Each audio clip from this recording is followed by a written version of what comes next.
நீரே. ஆஹல்லேலூயா. பார்ப்போற்றும் எங்கள் தெய்வம் நீரே. ஆஹல்லேலூயா. இந்தியரின் ரட்சகரே. ஒரு ஆமென் சொல்லுங்க. இந்தியாவை ரட்சிக்கிற தெய்வம் அவர் ஒருத்தர் தான். ஒரு ஆமென் சொல்லுங்க. வேற யாராலும் இந்தியாவை என்ன செய்ய முடியாது, ரட்சிக்கவே முடியாது. ஆமென். விலைக்கிரயம் கொடுத்து அவர் ரட்சித்திருக்கிறார். அல்லேலூயா. இந்த தேசத்துடைய ராஜா யாரு? நம்முடைய ஆண்டவராகிய இயேசு. ஆமென். உலகத்துக்கு தெரியாது, ஆனா நமக்கு தெரியும் யார்தான் ராஜா. கர்த்தர் தான் ராஜா. சேர்ந்து போலாமா? ஒரே ஒரு பாடலை பாடிட்டு நம்ம ஆராதனைக்குள்ளே கடந்து போல. பாரத தேசத்தின் ராஜா நீரே. ஆஹல்லேலூயா. பார்ப்போற்றும் எங்கள் தெய்வம் நீரே. ஆஹல்லேலூயா. கைகளை தட்டி பாடலாமா? எல்லாரும் சேர்ந்து ஆமென். நம்முடைய தேவனை கொண்டாடுவோம், நம்முடைய ராஜாவை கொண்டாடுவோம். கைதட்டுங்க பாப்போம். தேவனுக்கே மகிமை. Come on. பாரத தேசத்தின் ராஜா நீரே. ஹல்லேலூயா. பார்ப்போற்றும் எங்கள் தெய்வம் நீரே. சொல்லுங்களே.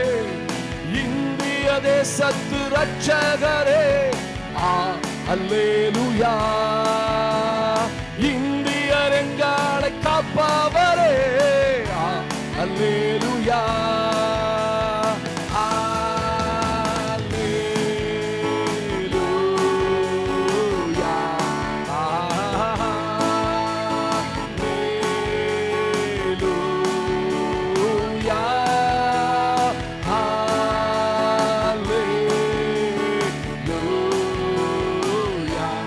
பாடுங்க. அல்லேலூயா. பெருமலையின் சத்தம் கேட்டிடுதே, எழுப்புதல் எங்கும் பற்றிடுதே. பெருமலையின் சத்தம் கேட்டிடுதே. சொல்லுங்க. எழுப்புதல் எங்கும் பற்றிடுதே. ரட்சிப்பு பெருகிட சபை நிரம்பிடுது. அல்லேலூயா.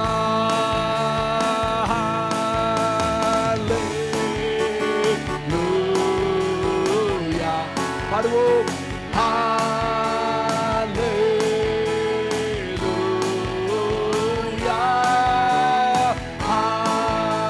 ஹல்லேலூயா. பாடுவோம். ஹல்லேலூயா. பலமா கைதடி.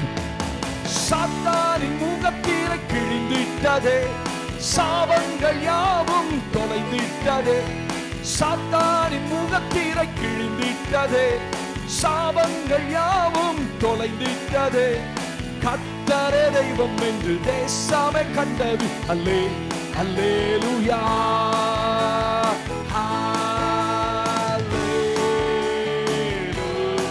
Come on everyone.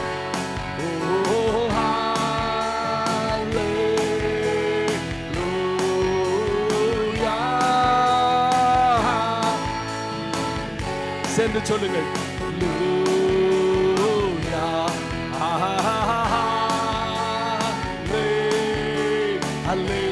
அல்லேலூயா. செவிடர்கள் யாவரும் கேட்கின்றாரே, குருடர்கள் யாவரும் பார்க்கின்ற. செவிடர்கள் யாவரும் கேட்கின்றாரே, குருடர்கள் யாவரும் பார்க்கின்றாரே. இயேசுவின் நாமத்தில் அற்புதம் நடக்குது. அல்லேலூயா. Come on.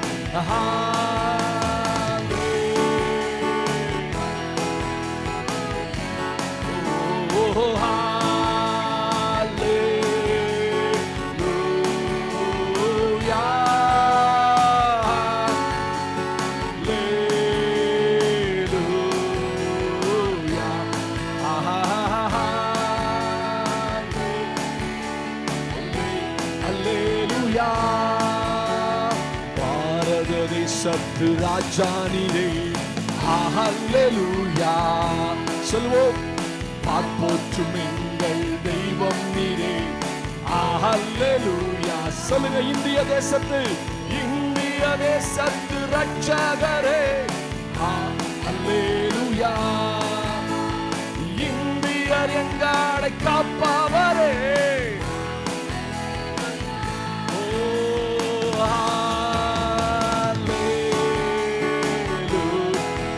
சந்தோஷமா. இந்தியர்களை காக்கிற தெய்வம் நீ.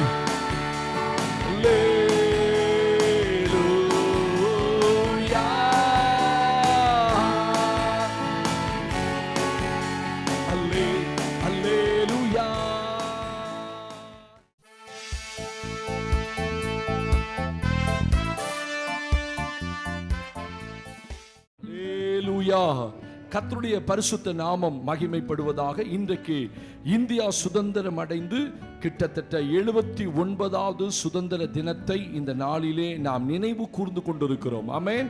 ஆண்டவருக்கு மகிமை உண்டாகட்டும். தேசத்தை நாம் நினைவு கூறுவது நல்லது, பல தலைவர்களை நினைவு கூறுவது நல்லது. ஆண்டவர் இந்த இந்தியாவுக்கு சுதந்திரம் கொடுத்து 79 ஆண்டுகள். நல்ல கை உயர்த்தி ஒரு ஆமேன்னு சத்தமா சொல்லு. அல்லேலூயா. அப்படி விடுதலை கிடைச்சனாலதான் நிறைய பேர் அநேக ஆண்டுகள் உயிர் வாழ்ந்தாங்க. இல்லைன்னா அடிமைத்தனத்தில் இருந்திருந்தா எத்தனையோ பேர் காலம் வருவதற்கு முன்னே மரித்து போயிருப்பார்கள். தேவன் இந்த தேசத்துக்கு அப்படிப்பட்ட ஒரு கிருபையை கர்த்தர் கொடுத்தார். நாம எல்லாம் இப்பொழுது சுதந்திர இந்தியாவில் வாழ்ந்து கொண்டிருக்கிறோம். அல்லேலூயா, அல்லேலூயா. தேவனுக்கு மகிமை உண்டு. இன்றைக்கு நீங்களும் நானும் என்ன பார்க்க போறோம் அப்படின்னா, என்னுடைய செய்தியினுடைய தலைப்பு கொஞ்சம் வித்தியாசமா இன்னைக்கு ஆண்டவர் கொடுத்தார். இன்னைக்கு என்ன ஆண்டவரே நாங்கள் யோசிக்க வேண்டும், ஜெபிக்க வேண்டும் அப்படின்னு யோசித்த போது ஆண்டவர் கொடுத்த செய்தியினுடைய தலைப்பு என் கனவு தேசம்.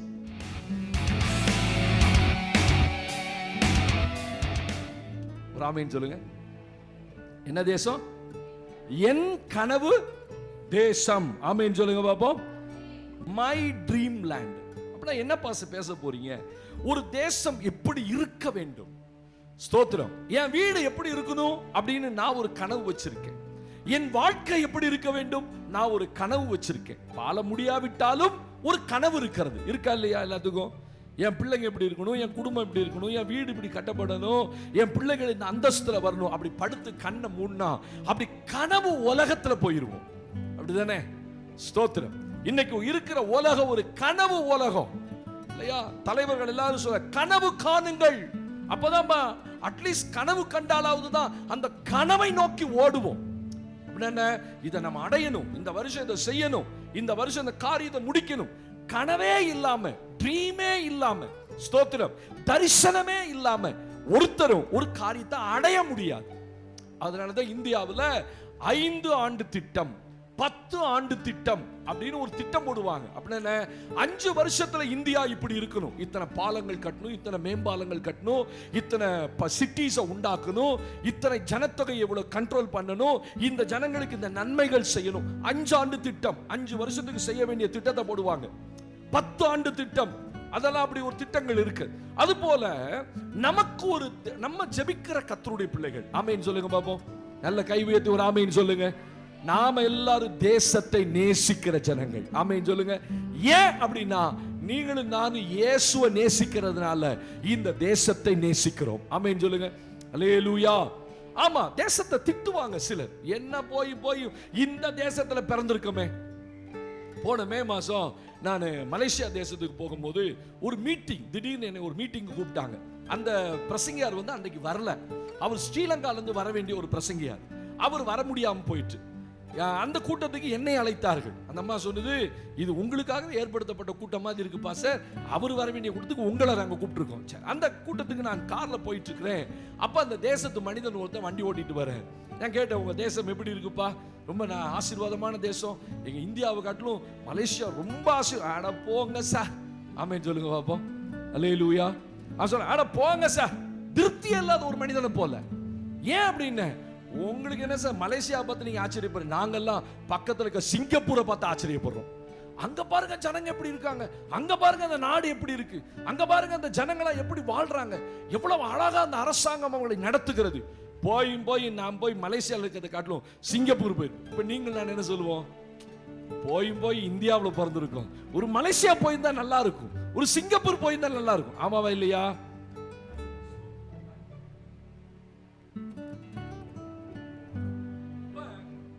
அப்ப நமக்கு ஒரு கனவு இருக்கிறது. நாம தான் போகலன்னாலும் நம்ம பிள்ளைகள் என்ன செய்வோம், ஒரு வெளி தேசத்துக்கு அனுப்புவோம். நம்ம பிள்ளைகள் போய் பார்க்கட்டும். நிறைய பேர் சொல்ல, நாங்க வாழாத ஒரு வாழ்க்கையை என் பிள்ளைகள் வாழட்டும் பாஸ்டர், என் பிள்ளைகள் வாழ ஆண்டவர் உதவி செய். அப்ப நம்முடைய வாழ்க்கையை குறித்து நமக்கு ஒரு கனவு இருக்கிறது. அதுபோல ஒரு ஜெபிக்கிற கர்த்தருடைய பிள்ளைகளுக்கு நம்முடைய தேசத்தை குறித்த ஒரு கனவு இருக்க வேண்டும்.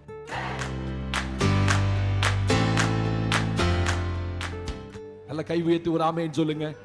மை ட்ரீம் லேண்ட் இந்தியா, என் கனவு தேசமாகிய இந்தியா. அப்துல் கலாம் ஐயா இந்தியாவை குறித்து ஒரு கனவு கண்டார். என்ன கனவு? இந்தியா இருக்கிற நாடுகளே வல்லரசு நாடாக வர வேண்டும். அதனாலதான் அக்கினி போன்ற ஏவுகணைகளை அவர் உண்டாக்கினார். அந்த மனுஷன் நல்ல தலைவர்கள் எல்லாம் தேசத்துல இருந்திருக்கிறாங்க. சில தலைவர்கள் தேசத்தை அழிக்கிறதுக்குன்னே இருப்பாங்க. ஆனா இப்படிப்பட்ட தலைவர்கள் தான் தேசங்களை குறித்து நல்ல கனவுகளை கண்டார்கள். இன்னும் 100 வருஷத்துல இந்தியா இப்படி இருக்கணும். அப்படிப்பட்ட தலைவர்கள் தான் இன்றைக்கு தேவை. அதுபோல கவனிங்க, ஆவிக்குரிய வாழ்க்கையில என் தேசம் இப்படி இருக்கணும். ஒருவேளை நான் இருக்கும்போது, உயிரோடு இருக்கும்போது என் தேசம் அப்படி வருமான்னு தெரியாது. எனக்கு பிறகாவது என் தேசம் அப்படி இருக்க வேண்டும். ஆமென் சொல்லுங்க பாப்போம். அல்லேலூயா. ஏன்னா வேதம் சொல்ல, ஆபிரகாம் அவைகளை தூரத்தில் கண்டு நம்பி அணைத்துக் கொண்டு பரதேசியாய் சஞ்சரித்தான். ஆண்டவர் ஆபிரகாம் சொல்லிட்டார், 400 வருஷம் உன் சந்ததி அந்நிய தேசத்தில் இருக்கும். ஒரு நாள் வரும் உன் சந்ததி மறுபடியும் இந்த தேசத்துக்கு வரும். ஸ்தோத்திரம். ஆமென். அதனால ஆபிரகாம் அந்த தேசத்துல பரதேசிய போல சஞ்சரித்தான். ஸ்தோத்திரம். அப்ப அவர்கள் எல்லாம் என்ன செய்தாங்க? தூரத்தில் நம்பி கண்டு அணைத்து கொண்டு, இப்ப இல்ல, என் சந்ததி இந்த தேசத்துல வாழும். ஆமென் சொல்லுங்க பாப்போம். 400 வருஷத்துக்கு பிறகு என் சந்ததி இந்த பூமி இந்த தேசத்தை ஆண்டு கொள்ளும். ஏன்னா ஆபிரகாமுக்கு அப்ப கானானை கர்த்தர் கொடுக்கல. கானானுக்கு கொண்டு வந்துட்டாரு. கொண்டு வந்து அந்த தேசத்தை காண்பிக்கிறார். உன் சந்ததி இப்படி இருக்கும். உன் சந்ததி இந்த தேசத்தை ஆளுகை செய்யும். இந்த தேசத்தை எல்லாம் உன் சந்ததிக்கு நான் கொடுப்பேன். கர்த்தருக்கு மகிமை. அப்ப ஆபிரகாம் அவைகளை நம்பி அவைகளை கண்டு. அப்படின்னு அர்த்தம் நம்புனா. அது ஒண்ணு, முதல் பாயிண்ட். ரெண்டாவது பாயிண்ட், நம்புனா அப்படின்னா ஒரு நாள் அதை நம்பி கண்டிப்பா தருவோம். கண்டு அப்படி எழுதியிருக்காரு. அப்ப கர்த்தர் கொடுக்காத ஒருத்தன் எப்படி காண முடியும்? தூரத்தில் கண்டு. ஆமென். வரப்போகிற நாட்கள்ல, வரப்போகிற காலங்கள்ல, வரப்போகிற வருடங்கள்ல, ஒரு 50 வருஷம் 400 வருஷம் கழித்து இந்த தேசத்தை தேவன் என் சந்ததிக்கு கொடுப்பா. இந்த தேசமெல்லாம் என் சந்ததியால் நிறைந்திருக்கும். ஆபிரகாமுடைய தரிசனம் அதுதான். அப்ப கர்த்தருடைய பிள்ளைகள், இன்னைக்கு நிலைமை வேற. ஆனா வரப்போகிற நாட்கள்ல எங்க சந்ததி இந்த தேசத்தை ஆண்டு கொள்ளும். ஒரு ஆமென் கை உயர்த்தி சொல்லுங்க. அல்லேலூயா. அதனாலதான் ஃபாதர் பெர்க்மன்ஸ் பண்ணார். 40-30 வருஷத்துக்கு முன்னாடி பண்ணார். கால் மிதிக்கும் தேசமெல்லாம் என் கர்த்தருக்கு சொந்தமாகும். ஒரு தரிசன பார்வை, ஒரு தரிசன பார்வை. அவங்க அதனாலதான் அவங்க ஆவியில நிரம்பி அதை எழுதினாங்க. இன்னைக்கு இல்லப்பா, ஒரு நாள் வரும். அன்னைக்கு அப்ப 1960களில் எமில் ஜெபசிங் அண்ணன் எழுதினாங்க, அலையலையாய் ஊழியர்கள் எழும்பினார் துதியுங்கள். 1960ல ஊழியர்களே கிடையாது. ஆங்காங்க அங்க ஒண்ணு இங்க ஒண்ணு சபைகள் இருந்தது. அவருடைய தரிசனம் என்ன? அலையலையாய் ஊழியர்களை எழுப்பினார். இன்னைக்கு ஈரோட்டுக்குள்ள மட்டும் 2000 ஊழியர்கள் இருக்கிறாங்க. ஆமென் சொல்லுங்க. ஈரோடு மாவட்டத்துக்குள்ள மட்டும் சென்சஸ் பிரகாரம் 2000. இன்னும் அங்கங்க பெயர் சொல்லப்படாத எத்தனையோ பேர் ஊழியம் செய்து கொண்டிருக்கிறார்கள். அப்ப அவங்க 1960ல தரிசனம் பார்த்தாங்க, அலையலையாய் ஊழியர்கள் எழும்பணும். ஈரோட்டுக்குள்ள மட்டும் அப்படின்னா தமிழ்நாட்டுல மட்டும் 1.5 லட்சம் ஊழியர்கள் இருக்கிறாங்க. ஆமென் சொல்லுங்க பாப்போம். அப்ப இந்தியாவில் அந்த விதமான ஊழியர்களுடைய தரிசன கண்கள், அந்த கனவு, ஸ்தோத்திரம், இதெல்லாம் எங்க தேசம் இப்படி இருக்கணும். அப்ப எனக்குள்ள காலையில எழுந்த உடனே இன்னைக்கு என்ன ஆண்டவரே நான் ஜெபிக்கணும், நாங்க என்ன பார்க்கணும்? ஸ்தோத்திரம். போன வருஷம் கொடுத்த செய்தி ஞாபகம் இருக்கு, நல்ல தேசமாகி இந்தியா அப்படின்னு பார்த்தோம். இந்த வருஷம் என் கனவு தேசமாகிய இந்தியா. ஆமென் சொல்லுங்க பாப்போம். வெரி இன்ட்ரெஸ்டிங்கா இருக்கும், சூப்பரா இருக்கும். நிச்சயமாக கர்த்தர் உங்களுக்கு இந்த தேசத்தை குறித்த ஒரு பார்வையை கர்த்தர் கொடுப்பார். ஆமென். அல்லேலூயா சொல்லுங்க. நான் ஒரு பாயிண்ட் 7 பாயிண்ட் எடுப்பேன். ஒரு பாயிண்ட் முடிஞ்சோடனே பாஸ்டர் ஜெபம் பண்ணுவாங்க. அந்த பாயிண்டை வச்சு நம்மளை ஜெபத்தில் நடத்துவாங்க. அப்படி நம்ம இன்னைக்கு ஜெபம் பண்ண போறோம். ஆமென் சொல்லுங்க பாப்போம். வாசிக்க போறோம். ஒரு வசனத்தை நம்ம வாசிக்கலாமா? ஆண்டவருக்கு மகிமை உண்டாகட்டும். என்னாகமத்தின் புஸ்தகத்திலே 13ஆம் அதிகாரத்திலே தேவனுக்கு மகிமை உண்டாகிறது. புக் ஆஃப் நம்பர்ஸ் சாப்டர் 13 13ஆம் அதிகாரம் 16ஆம் வசனம் முதல் 20ஆம் வசனம் வரைக்கும் நாம் வாசிக்க கேட்க போகிறோம். என்னாகமம் 13 16 முதல் 20 வசனங்களை வாசிக்க கேட்க போகிறோம். தேசத்தை சுற்றி பார்க்கும்படி மோசே அனுப்பின மனிதரின் நாமங்கள் இவைகளே. தேசத்தை சுற்றி பார்க்கும்படி மோசே அனுப்பின மனிதரின் நாமங்கள் இவைகளே. நூனின் குமாரனாகிய ஒசேயாவுக்கு யோசுவா என்று மோசே பேரிட்டிருந்தான். அவர்களை மோசே கானான் தேசத்தை சுற்றி பார்க்கும்படி அனுப்புகையில் அவர்களை நோக்கி, நீங்கள் இப்படி தெற்கே போய் மலையில் ஏறி தேசம் எப்படிப்பட்டதென்றும் அங்கே குடியிருக்கிற ஜனங்கள் பலவான்களோ பலவீனர்களோ கொஞ்சம் பேரோ அநேகம் பேரோ என்றும் அவர்கள் குடியிருக்கிற தேசம் எப்படிப்பட்டது, அது நல்லதோ கெட்டதோ என்றும் அவர்கள் பட்டணங்கள் எப்படிப்பட்டதென்றும் அவர்கள் கூடாரங்களில் குடியிருக்கிறவர்களோ கோட்டைகளில் குடியிருக்கிறவர்களோ என்றும் நிலம் எப்படிப்பட்டது, அது வளப்பமானதோ இளப்பமானதோ என்றும் அதில் விருட்சங்கள் உண்டோ இல்லையோ என்று பாருங்கள். தைரியம் கொண்டிருந்து தேசத்தின் கனிகளிலே சிலவற்றை கொண்டு வாருங்கள் என்றான். அக்காலம் திராட்சை செடி முதற்பழம் பழுக்கிற காலமாய் இருந்தது. ஒரு ஆமென் சத்தமா சொல்லுங்க. அல்லேலூயா. என்ன அழகா ஆண்டவர் மோசேட்ட சொல்றாரு, உங்களுக்கு நான் கொடுக்க போகிற தேசத்தை பார்த்து வருவதற்கு வேவுக்கார மனிதர்களை அனுப்புங்கள். யோசுவாவை தலைமையின் கீழே 12 பேரை ஆண்டவர் கானான் தேசத்துக்குள்ள அனுப்புறார். இன்னும் கானான் தேசத்துக்கு போகல. இந்த கானான் தேசத்துக்கு போகிறதுக்கு முன்னாடி ஆண்டவர் ஒரு சென்சஸ் எடுக்க வைக்கிறார். ஆமென் சொல்லுங்க பாப்போம். 10 வருஷத்துக்கு ஒரு அடி ஜனத்தொகை மக்கள் தொகை சென்சஸ் எடுப்பாங்க. இந்தியாவில் இன்க்ரீஸ் ஆயிருக்கா, டிக்ரீஸ் ஆயிருக்கா, குறைஞ்சிருக்கா, வளர்ந்துருக்கா, ஆண்கள் அதிகமா இருக்காங்களா, பெண்கள் அதிகமா இருக்காங்களா, வாலிப பிள்ளைங்க அதிகமா இருக்காங்க. இப்ப சமீபத்தில் எடுத்த ரீசன் அந்த ஸ்டாட்டிஸ்டிக்ஸ் படி இந்தியாவில் கவனிங்க 80% வாலிபர்கள் இருக்காங்க. எவ்வளவு பேரு? 80. ஒட்டுமொத்த ஜனத்தொகையில 80% வாலிபர்கள் இருக்கிறார்களா.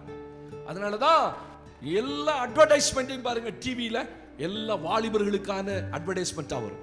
ஏன்னா 80% அவர்கள் தான் இருக்கிறார் தேசத்துல. அப்ப இந்த தேசம் கானான் தேசம் எப்படிப்பட்டது என்பதை பார்த்து வருவதற்கு மனிதர்களை அனுப்புங்கள். 12 பேர் போறாங்க. அதுல யோசுவாவு காலேபு ஒருத்தர். எதுக்காக அனுப்புனாங்க? தேசம் எப்படிப்பட்டது, நிலம் எப்படிப்பட்டது, ஜனங்கள் எப்படிப்பட்டது, எப்படிப்பட்டவர்கள், அந்த தேசத்திற்கு கனிகள் எப்படிப்பட்டது, அந்த தேசம் எப்படி இருக்குது, வளப்பமானதோ இழப்பமானதோ, தண்ணீர் இருக்கோ தண்ணீர் இல்லையோ. ஏன்னா கர்த்தர் என்ன சொன்னாரு, ஆண்டவர் என்ன சொல்லியிருக்கார், நான் பார்த்து வைத்த நலமும் விசாலமுமான தேசம். ஒரு ஆமென் சொல்லுங்க. அப்ப ஆண்டவர் பார்த்து வச்ச தேசம் எப்படி இருக்கும்? எப்படி இருக்கும்? வேதத்துல வாசிக்கிறோம், அது வானத்தின் மலை தண்ணீரை குடிக்கிற தேசம், அது பள்ளத்தாக்குகளும் மலைகளும் நிறைந்த தேசம். இப்படி எல்லாம் அந்த தேசத்தை குறித்து போயிட்டு வந்தவங்க வர்ணிக்கிறார்கள். அப்ப எதுக்காக இந்த தேசத்தை வேவுபத்திர சொன்னா, அந்த தேசம் எப்படி இருக்கும் போறதுக்கு முன்னாடி ஒரு கற்பனை. ஸ்தோத்திரம். ஒரு ஆமென் சொல்லுங்க. அப்ப நம்முடைய தேசம் எப்படி இருக்க வேண்டும்? இந்த தேசம் எப்படியோ இருந்த தேசம் இல்ல, உலகத்துல எவ்வளவோ செல்வங்கள் நிறைந்த தேசமா இருந்தது. இன்னைக்கு இங்கிலாந்து தேசம் இவ்வளவு பணக்கார தேசமா இருக்கிறதுக்கு காரணம், இந்தியா 2000 வருஷமா இருக்கு, இங்கிலாந்து அவ்வளவு வருஷம் கிடையாது, இப்பதான் கண்டுபிடிச்சாங்க. அமெரிக்கா இப்பதான் கண்டுபிடிக்கப்பட்ட தேசம், 300 வருஷத்துக்குள்ளதான் ஆயிற்று. ஆனா அவங்களெல்லாம் நம்மளை கண்டு பணக்காரனா இருக்கிறாங்க. ஸ்தோத்திரம். நமக்கு கனவு உலகம். இந்தியர்களை கேட்டு பாருங்க, நீ எந்த நாட்டுக்கு போக விரும்புகிறாய்? எல்லாரும் சொல்றது அமெரிக்காவுக்கு போ. ஸ்தோத்திரம். ஏன்? அங்கே அவ்வளவு பணம், செல்வ செழிப்பு. இங்கிலாந்து அவ்வளவு பணம். காரணம், இந்தியாவிலிருந்து எல்லாத்தையும் எடுத்துட்டு போயிட்டாங்க. இந்தியாவிலிருந்து எல்லா தங்கமும் வைரமும். ஸ்தோத்திரம். சமீபத்தில் நான் படித்துக் கொண்டிருந்த காலங்களில் ஒரு டீம் இங்கிலாந்துல இருந்து வந்திருந்தாங்க. அந்த இங்கிலாந்துல இருந்து வெள்ளக்கார கூட்டம் நாங்க படிக்கிற இடத்துக்கு வந்திருந்தாங்க. அவங்க திடீர்னு எழுந்து நின்று ஜெபம் நடத்திட்டு இருந்த போது எங்க பைபிள் காலேஜ் சொன்னாங்க, நாங்க உங்ககிட்ட எல்லாம் மன்னிப்பு கேட்க விரும்புறோம் அப்படின்னாங்க. எங்க ஸ்டூடெண்டாக எங்களை பார்த்து, நாங்க இந்தியர்களாகிய உங்களிடத்தில் மன்னிப்பு கேட்க விரும்புகிறோம். திடீர்னு எங்களுக்கு ஒண்ணும் புரியல. ஏன் மன்னிப்பு கேட்கறீங்க? 250 ஆண்டுகளுக்கு முன்பு எங்கள் மூதாதையர்கள் உங்களை கொடூரமா நடத்திட்டாங்க, இந்தியர்களை கொன்னு குவிச்சிட்டாங்க, நிறைய அடிமைத்தனம் எங்க ஜனங்க பண்ணிட்டாங்க. பாருங்க, எப்ப நடந்த சம்பவத்துக்கு எப்ப மன்னிப்பு கேட்கிறான் பாருங்க. அதான் தேவ பிள்ளைகள். ஏன்னா அந்த சாபத்தை அந்த தேசம் சுமந்துடக்கூடாது. அப்ப நம்ம தேசம் எப்படி இருக்கணும்? மை ட்ரீம் லேண்ட் இந்தியா, என் கனவு தேசம் எப்படி இருக்கணும் வரப்போகிற காலங்கள்ல? அது உலகம். பாருங்க, உலக மனுஷன் உலகத்தின் பார்வையில எப்படி இருக்கணும்? ஆமென் சொல்லுங்க. அல்லேலூயா. எப்படி இருக்கணும்? இந்தியா சூப்பர் நாடா இருக்கணும், சூப்பர் பவர் உள்ள நாடா, அணு ஆயுதம் தயாரிக்கிற நாடா, பொருளாதாரத்துல நம்பர் 1 நாடா இருக்கணும். அது உலக பார்வை. ஆவிக்குரிய வாழ்க்கையில எங்க தேசம் எப்படி இருக்கும்? ஒரு ஆமீன் சொல்லுங்க. ஆமாவா இல்லையா? ஜெபிக்கிற நம்ம தானே நம்ம தேசத்தை குறித்து கனவு பார்க்கணும். அல்லேலூயா. எங்க தேசம் எப்படி இருக்கணும்? வரப்போகிற நாட்கள்ல வாசிக்கலாமா? என்னோடு கூட ஆண்டவருக்கு மகிமை உண்டாகட்டும். முதல்ல வாசிக்கிறோம் சங்கீதத்தின் புஸ்தகத்துல 85ஆம் சங்கீதத்துல 9ஆம் வசனத்தை நாம் எல்லாரும் சேர்ந்து வாசிக்க கேட்க போகிறோம். Sam's number 85 verse 9. 85ஆம் சங்கீதம், ஹல்லேலூயா, 9ஆம் வசனத்தை வாசிக்க கேட்கலாம். நம்முடைய தேசத்தில் மகிமை வாசமாயிருக்கும்படி அவருடைய ரட்சிப்பு அவருக்கு பயந்தவர்களுக்கு சமீபமாயிருக்கிறது.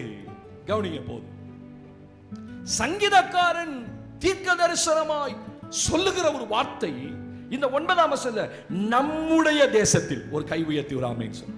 நம்ம தேசம் எது? இந்த இந்தியா தேசம் எப்படி இருக்க வேண்டும்? ஹலோ, நம்முடைய தேசத்தில் மகிமை வாசமாயிருக்கும்படி அவருடைய ரட்சிப்பு அவருக்கு பயந்தவர்களுக்கு சமீபமா இருக்கு. ஒரு தேசம் எப்படி இருக்கணும் ஆவிக்குரிய வாழ்க்கையில? ஒரு ஊழியக்காரனாகிய நான் என் தேசம் எப்படி இருக்கணும்? நான் ரட்சிக்கப்படுறதுக்கு முன்னாடி எனக்கு தேசத்தை பத்தி எந்த கவலையும் கிடையாது. ஆமென் சொல்லுங்க. அது எப்படி போனா எனக்கு என்ன? நான் நல்லா இருக்கணும். அப்படிதான் நான் ரட்சிக்கப்படுறதுக்கு முன்னாடி 20 வயசுல நான் இருக்கும்போது, கிட்டத்தட்ட 30 வருஷத்துக்கு முன்னாடி நான் இந்த இந்தியாவை குறித்து அப்படி நினைக்கல. ஆமென் சொல்லுங்க.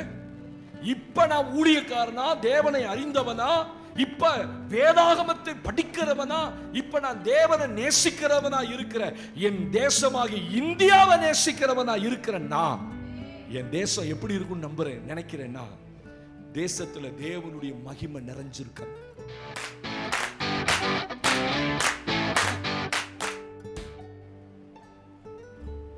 என்ன கதையா கேக்குறீங்க நீங்களா? ஒரு ஆமீன் சொல்லுங்க. அல்லேலூயா. கேட்கிற வேகத்தை பார்த்தா கதை கேட்கிற மாதிரி இருக்கு. நான் ஆவியில நிரம்பி பிரசங்கம் பண்ணிட்டு இருக்கேன். ஆமென். 1000 பேர் இருந்தாலும் இதே பிரசங்கம் தான், இதே வேகம் தான். ஆமென். 10 பேர் இருந்தாலும் இதே பிரசங்கம் தான், இதே வேகம் தான். யாருக்குயா இந்த ஆள் இவ்வளவு வேகமா பிரசங்கம் பண்றார்? நான் அதெல்லாம் பார்க்கறது இல்ல. எனக்குள்ள இருக்கிற செய்தியை நான் கொடுத்தே ஆகணும். ஆமென். எனக்குள்ள ஆண்டவர் இன்னைக்கு பேச சொன்ன காரியங்களை நான் கொடுத்தே ஆகணும். ஜனங்களோடு பேசும். எத்தனையோ பேர் யூடியூப்ல பார்க்க போறாங்க இந்த செய்தியை. அல்லேலூயா. அப்ப என் தேசம் எப்படி இருக்கணும்? ஜெபிக்கிற என் பார்வையில என் தேசம் எப்படி இருக்கணும்? நான் சொல்ற செய்தி இங்க இருக்கிற 100 பேத்துக்கு ஒரு கிரியை செய்யுமோ இல்லையோ, அட்லீஸ்ட் ஒருத்தருக்காவது கிரியை செய்யும். உங்க தேசம் எப்படி இருக்கணும்? உங்க தேசம் எது? இதை குறிச்சு இதுவரைக்கும் கவலைப்படல பாஸ்டர். ஸ்தோத்திரம். ஒவ்வொரு நாடும் அந்தந்த குடிமக்களால பெருமையான பார்க்கப்படும். ஆனா இந்தியா மட்டும்தான் ரொம்ப எளப்பமா பார்க்கப்படும். இந்தியாவா? வெளிநாட்டுக்கு போனீங்கன்னு வச்சுக்கோங்க, இந்தியால இருந்து வரீங்களா, நீங்க அந்த பக்கம் நில்லுங்க அப்படிமா. இதே பக்கத்துல இட்டாலியில இருந்து ஒருத்தன் வந்திருப்பான், போங்க போங்க போங்க. நாம அவங்களுக்குலாம் எந்த பிரச்சனையும் இல்லை. நாங்க ஒரு 10 ஸ்டூடெண்ட்ஸ் போயிருந்தோம் கனடாவுக்கு. அங்க இமிகிரேஷன்ல நிறுத்திட்டோன்னே எங்க பாஸ்போர்ட்லாம் பார்த்தா இந்தியாவா, அந்த பக்கம் நில்லுன்ட்டான் 10 பேர்த்தையும். அதே எல்லா நாடுகள்ல இருந்து வரிசையா ஜனங்க வராங்க, போயிட்டே இருக்காங்க அவங்க பாட்டுக்கு, ஒரு கேள்வியும் இல்லை. எங்களை 3/4 மணி நேரம் நிக்க வச்சு எங்க போட்டோவை பார்த்து, படத்தை பார்த்து, கம்ப்யூட்டர் பார்க்கறான், எங்களை பார்க்கறான், கம்ப்யூட்டர் பார்க்கறான், எங்களை பார்க்கறான். பல போராட்டத்துக்கு பிறகு சரி போ, கரெக்டா வந்துடணும். திரும்பி வரும்போது உங்களை மாதிரி ஆட்கள் தான் இங்க போய் தங்கிக்கிறான். அப்ப நம்ம தேசத்தை குறிச்ச ஒரு நல்ல எண்ணம் அவர்களுக்கு இல்ல. ஸ்தோத்திரம். ஏன்? வறுமை, பாடு, பிரச்சனை இந்த தேசத்துல. அப்ப ஏன் இதெல்லாம் நடக்குது? ஏன் இதெல்லாம் நடக்குது? காரணம் என்ன? தேவனுடைய மகிமை இந்த தேசத்தின் மேல இருக்கு. அப்படின்னா அந்த மகிமை ஒரு அழகை கொடுக்கும் தேசத்துக்கு. ஆமென். தேவனுடைய மகிமை இல்லைன்னா இந்த தேசம் தேவனை விட்டு தூரமா இருக்கு. மகிமை இல்லைன்னா என்ன அர்த்தம்? தேவனை விட்டு தேசம் தூரமா இருக்கு. தேவனை தேடுகிற ஜனங்கள் இந்த தேசத்துல இல்ல. தேவனை தேடுகிற ஜாதிகள் இந்த தேசத்துல இல்ல. ஸ்தோத்திரம். அப்ப நமக்குள்ள என்ன வேணும், என்ன கனவு வேணும்? என் தேசத்திலே மகிமை வாசமா இருக்கும்படி. மகிமை வாசமா இருந்தா என்ன சமீபமா இருக்குமா? ரட்சிப்பு சமீபமா இருக்கும். ஆமென் சொல்லுங்க. ஜனங்க ரட்சிக்கப்பட்டுட்டே இருப்பாங்க. கூட்டம் கூட்டம் கூட்டம் கூட்டமா. அதனாலதான் நல்ல ஆராதிக்கிற ஆராதனைகளை நடத்து, ஆராதனை திருவிழாக்கள், ஆராதனை பெருவிழாக்கள், சபைகள்ல நல்ல தேவனை ஆராதிங்க. ஏன்? அந்த ஆராதனை தான் ஜனங்களை ரட்சிக்க வைக்கும். மகிமை இறங்கும்ல ஆராதிக்கும் போது. சாலமோன் பலி செலுத்தினாரு, ஸ்தோத்திரம். தேவாலயத்தில் நிற்க கூடாதபடி மகிமை இறங்கியது. ஆசாரிகள் தேவனை நல்லா துதிச்சாங்க. ஏகமாய் துதிக்கும் போது இறங்கின மேகமே ஆலயம் முழுவதும் மகிமையால் நிரப்புமே, தேசம் முழுவதும் மகிமையால் நிரப்புமே. மேகமே, மகிமையின் மேகமே, இந்த நாளிலே இறங்கி வாருமே. ஆமென். மகிமை இறங்கணும். அப்ப இறங்கணும்னா நல்ல ஆராதனைகள் தேசத்துல நடக்கணும். அப்படி மகிமை இறங்கும் போது என்ன உண்டாகும்? ரட்சிப்பு சமீபமாயிருக்கும். ஜனங்கள் கூட்டம் கூட்டமா ரட்சிக்கப்படுவாங்க. தேவனுடைய மகிமை தேசத்துல வரணும். 1 சாமுவேல் புத்தகத்துல ஒரு வசனத்தை நாம் வாசிக்கிறோம். அதை வாசித்து நாம் ஜெபிக்க போகிறோம். அது முதல் பாயிண்ட்டுக்காக 4ஆம் அதிகாரம் 1 சாமுவேல் 1 சாமுவேல். கர்த்தருக்கு மகிமை உண்டாகட்டும். 1 சாமுவேலின் புத்தகம் 4ஆம் அதிகாரத்திலே தேவனுக்கு மகிமை உண்டாகட்டும். 21ஆம் வசனத்தை நாம் எல்லாரும் வாசிக்க கேட்க போகிறோம். 1 சாமுவேல் 4ஆம் அதிகாரம் 21ஆம் வசனம் வாசிங்கமா. தேவனுடைய பெட்டி பிடிபட்டு, தேவனுடைய பெட்டி பிடிபட்டு, அவளுடைய மாமனும் அவளுடைய புருஷனும் இறந்து போனபடியினால் அவள் மகிமை இஸ்ரவேலை விட்டு போயிற்று என்று சொல்லி, குறிச்சுங்க, மகிமை இஸ்ரவேலை விட்டு போயிற்று என்று சொல்லி அந்த பிள்ளைக்கு இக்கபோத் என்று பெயரிட்டாள். தேவனுடைய பெட்டி பிடிபட்டு போனபடியினால் மகிமை இஸ்ரவேலை விட்டு விலகி போயிற்று என்றார். ஸ்தோத்திரம். 2 வசனத்துல கவனிங்க. ஏலியினுடைய மருமகள், ஏலி தாத்தான்னு சொல்றோம்ல, அந்த ஏலி யாரு? ஆசாரியன். இந்த ஏலி ஆசாரியனுடைய பிள்ளைகளுக்கு 2 பிள்ளைகள். ஸ்தோத்திரம். இவர்கள் என்ன செய்தாங்க? தேவனுக்கு விரோதமா அந்நிய அக்கினி கொண்டு வந்தபடியினாலே மரித்து போனார்கள். அவன் மரிக்கும் போது இவருடைய மருமகள், நல்ல பிரசவ காலம், நல்ல பிரசவிக்கிற நேரம், பிரசவிக்கும் போது ஒருத்தன் ஓடி வந்து சொல்றான், உன் புருஷன் யுத்தத்துக்கு போன இடத்துல மரிச்சிட்டான், செத்து போயிட்டான் அப்படின்னு கேள்விப்பட்டோன பைபிள் என்ன அழகா சொல்லுது பாருங்க. அவள் குனிந்து பிரசவித்தாள். வழி, ஒரு பக்கம் புருஷன் இறந்துட்டான், இன்னொரு பக்கம் புருஷன் இல்லாத நிலைமையில ஒரு பிள்ளையை பெற்றெடுக்க போறோம். அந்த நேரத்துல என்ன அழகா அவ பேசுறா பாருங்க. வேற ஒரு ஆவிக்குரிய ரீதியில பேசுறான். இக்கபோத் என்று பெயரிட்டான். ஒரு ஆண் பிள்ளையை பெற்றெடுத்து அந்த பிள்ளைக்கு என்ன சொன்னா? இக்கபோத். இக்கபோத்னு சொன்னா மகிமை இஸ்ரவேலை விட்டு போயிட்டு. யுத்தத்துல தோத்த உடனே பெட்டி பிடிபட்டது. கொண்டு போன உடன்படிக்கை பெட்டிய பெலிஸ்தர்கள் பிடிச்சிட்டு போயிட்டான். சொல்றா, மகிமை போயிடுச்சு. ஒரு குடும்பத்துல தேவனுடைய மகிமை மட்டும் போயிடக்கூடாது. ஆமென். ஒரு தேசத்துல தேவனுடைய மகிமை விலகிடக்கூடாது. மகிமை போச்சு அப்படின்னா பிடிபட்டு. ஸ்தோத்திரம். மகிமை இல்லைன்னா தரித்திரமாயிரும் தேசம். அதனாலதான் அங்கங்க தேவன் சபைகளை எழுப்பினார் தேசத்துல.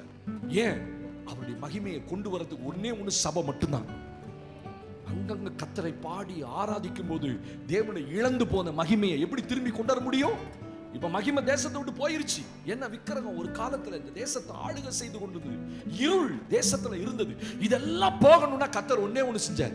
ஆங்காங்கே ஊழியர்களை எழுப்பி, ஆங்காங்கே சபைகளை எழுப்பி, இன்னைக்கு கிராமங்கள், பட்டணங்கள் எல்லாவற்றிலும் சபைகள் நல்லா ஆராதிக்கும் போது இழந்து போன மகிமை மறுபடியும் இஸ்ரவேலுக்குள்ள திரும்பி வந்தது. ஆமென் சொல்லுங்க. அப்ப மகிமை என் தேசத்துக்குள்ள பரிபூர்ணமா வாசமா இருக்கணும். அப்படி எழுந்து நில்லுங்க பார்ப்போம். இந்த மகிமைக்காக இப்ப நம்ம ஜெபம் பண்ண போறோம். தேசத்துல தேவ மகிமை இழந்துட்டோம். அந்த இழந்த அந்த ஒரு உணர்வு ஜனங்களுக்குள்ள வரணும். ஆமாப்பா, ஆதியில இருந்த அந்த மகிமை தேசத்துக்குள்ள இப்ப இல்லை. ஆண்டவரே, ஆதியில இருந்த அந்த செல்வ செழிப்பு இப்ப தேசத்துக்குள்ள இல்லை. ஆதியில இருந்து அந்த தேவனுக்கு உண்டான வைராக்கியம், இதெல்லாம் தான் தேவ மகிமையை கொண்டு வரும். ஸ்தோத்திரம். ஆதியில நம்மளே பாருங்களேன், ஆதியில ரட்சிக்கப்பட்ட புதிதுல இருந்த அந்த வேகம் இப்ப இல்லதானே. ஆதியில கர்த்தருக்கேற்ற துக்கங்க. இப்ப நம்ம ஜெபிக்கிறது தேவனுக்கேற்ற துக்கம். ஆதியில அப்படி ஜெபம் பண்ணோம். ஆனா இப்ப அந்த மகிமையும் அந்த வேதனையும் நமக்குள்ள இல்லல்ல. உலகத்தினுடைய பாரங்கள் நம்மளை போட்டு நெருக்கிறதுனால நமக்கே ஜெபிக்கிறதுக்கு பெரிய பாடா இருக்கு. தேசத்துக்கு எங்க ஜெபிக்கிறது? ஆனா இன்னைக்கு நம்ம ஜெபம் பண்ண போற ஆண்டவரே சொல்லுங்க, ஏசப்பா என் தேசத்தின் மேல தேவ மகிமையை கட்டவிழ்க்கிறேன். தேவ மகிமை இறங்கட்டும் ஆண்டவரே. 80% இங்க இந்திய தேசத்தில் இருக்கிற வாலிபர்கள் மேல தேவ மகிமை இறங்குவதாக. அடுத்த சந்ததியாகிய சிறு பிள்ளைகள் மேல தேவ மகிமை இறங்குவதாக. கர்த்தருடைய வல்லமை ஒவ்வொரு சபையின் மேல இறங்குவதாக. தேவ மகிமை ஒவ்வொரு ஊழியர்கள் மேல இறங்குவதாக. தேவ மகிமை ஒவ்வொரு ஜெபிக்கிற ஜெப பிள்ளைகள் மேல இறங்குவதாக. தேவ மகிமை வரும் பொழுது தேசத்தினுடைய கார் இருள் விலகி போகும். தேசத்தினுடைய அந்தகாரம் விலகி போகும். தேசத்தினுடைய இருள் விலகி போகும். தேசத்தின் மேல தேவ மகிமை இறங்கி வரும். தேவ மகிமை இறங்கினா கர்த்தர் இறங்கி வந்ததுக்கு சமாது. சொல்லுங்க, ஆண்டவரே என் தேசத்தின் மேல தேவ மகிமை வந்தா என்ன நடக்கும்? ஒரு பெரிய ரட்சிப்பு உண்டாகும். மகிமை வந்தா ரட்சிப்பு இறங்கி வருமே. ஜனங்க கூட்ட கூட்டமா ரட்சிக்கப்படுவாங்க. ஒவ்வொரு கிராமங்களா ரட்சிக்கப்படுவாங்க. சொல்லுங்க, இயேசுவின் நாமத்தினாலே கர்த்தருடைய மகிமை என் தேசத்துல விழுகட்டும். என் ஈரோடு மாவட்டத்தின் மேல தேவ மகிமை விழுகட்டும். தேவ மகிமை வந்தா என்ன நடக்கும்? ரட்சிப்பு உண்டாகும். என்ன நடக்கும்? ரட்சிப்பு. அனுதினமும் ரட்சிக்கப்பட்ட பிள்ளைகள் சபையில சேர்த்து கொள்ளப்படுவார்கள். அனுதினமும் வீடுகளுக்குள்ள ரட்சிப்பு, அனுதினமும் பட்டணத்துக்குள்ள ரட்சிப்பு, அனுதினமும் மாவட்டங்களுக்குள்ள ரட்சிப்பு. இந்த ரட்சிப்பு வர வர வர தேவ மகிமை சபை தேசத்துக்குள்ள வெளியிறங்குமா நடக்க ஆரம்பிக்கும்.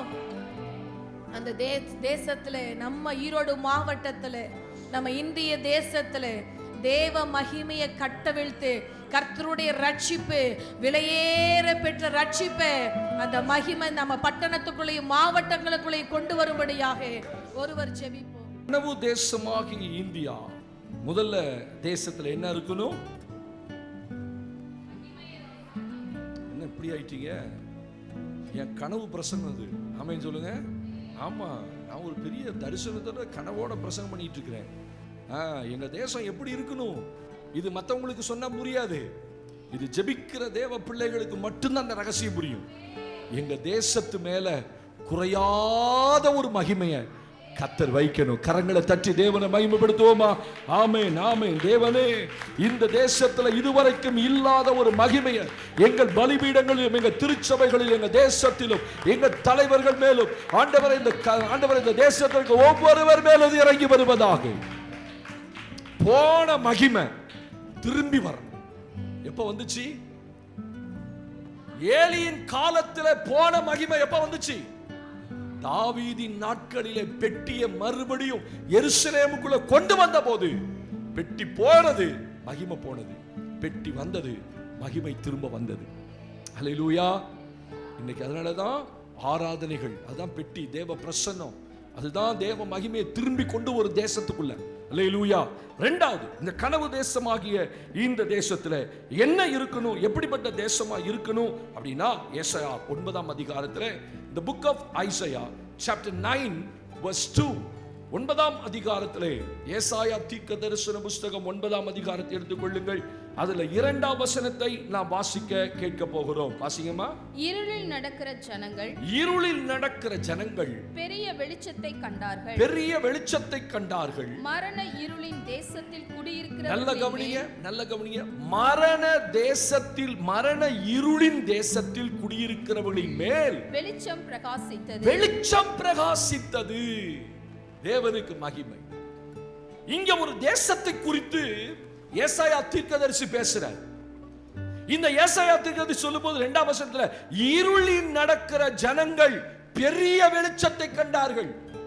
அதாவது காணப்போகிற வெளிச்சத்தை பத்தி பேசுறார். இருளில் நடக்கிற ஜனங்கள் யாரு? பாவத்திலையும் சாபத்திலையும் வாழ்ற ஜனங்க தான் இருட்டுல வாழ்ற ஜனம். இந்த இருட்டுல வாழ்கிற ஜனத்துக்கு ஒரு பெரிய வெளிச்சம் வரப்போகிறது. வெளிச்சத்தை கண்டார்கள் தீர்க்கதரிசனம் எழுதுறார். யார் அந்த வெளிச்சம்? இயேசுவுடைய வருகையை குறித்தும் இயேசுவுடைய பிறப்பை குறித்தும் ஏசாயா தீர்க்கதரிசி தீர்க்கதரிசனம் எழுதுறாரு. இங்க இன்னைக்கு இருக்கிற இந்த ஆவிக்குரிய இருள் போகணும்னா இயேசுவாகிய வெளிச்சம் வரப்போகிறார். ஆமென் சொல்லுங்க. அதுக்கு சொல்றாரு, மரண இருளின் தேசத்தில் குடியிருக்கிறவர்கள் மேல் வெளிச்சம் பிரகாசித்தது. அப்ப ஒரு தேசத்துக்குள்ள எப்படி என்ன இருக்கணும்னா வெளிச்சம் இருக்கணும். ஆமென் சொல்லுங்க பாப்போம்.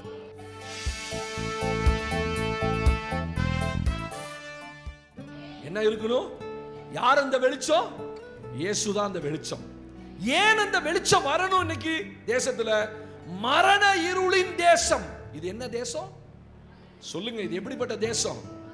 ரொம்ப நல்ல தேசம் தான். ஆனா என்ன இருக்குது? மரண இருள் இருக்கிறது.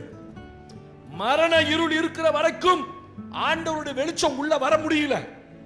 இந்த உள்ள ஆண்டவருடைய வெளிச்சம் பரத்திலிருந்து பரலோகத்திலிருந்து வந்தாதான் இந்த தேசத்தின் மேல இருக்கிற இருள் போகும். எத்தனை பேருக்கு புரிஞ்சுது? என்ன போகணும் இப்ப தேசத்தை விட்டு? இருள் போகணும். இந்த இருள் என்ன செய்து? மரணத்தை கொண்டு வருகிறது தேசத்துக்குள்ள. என்ன மரணம்? தற்கொலை, ஆக்சிடென்ட், அகால மரணங்கள். ஸ்தோத்திரம்.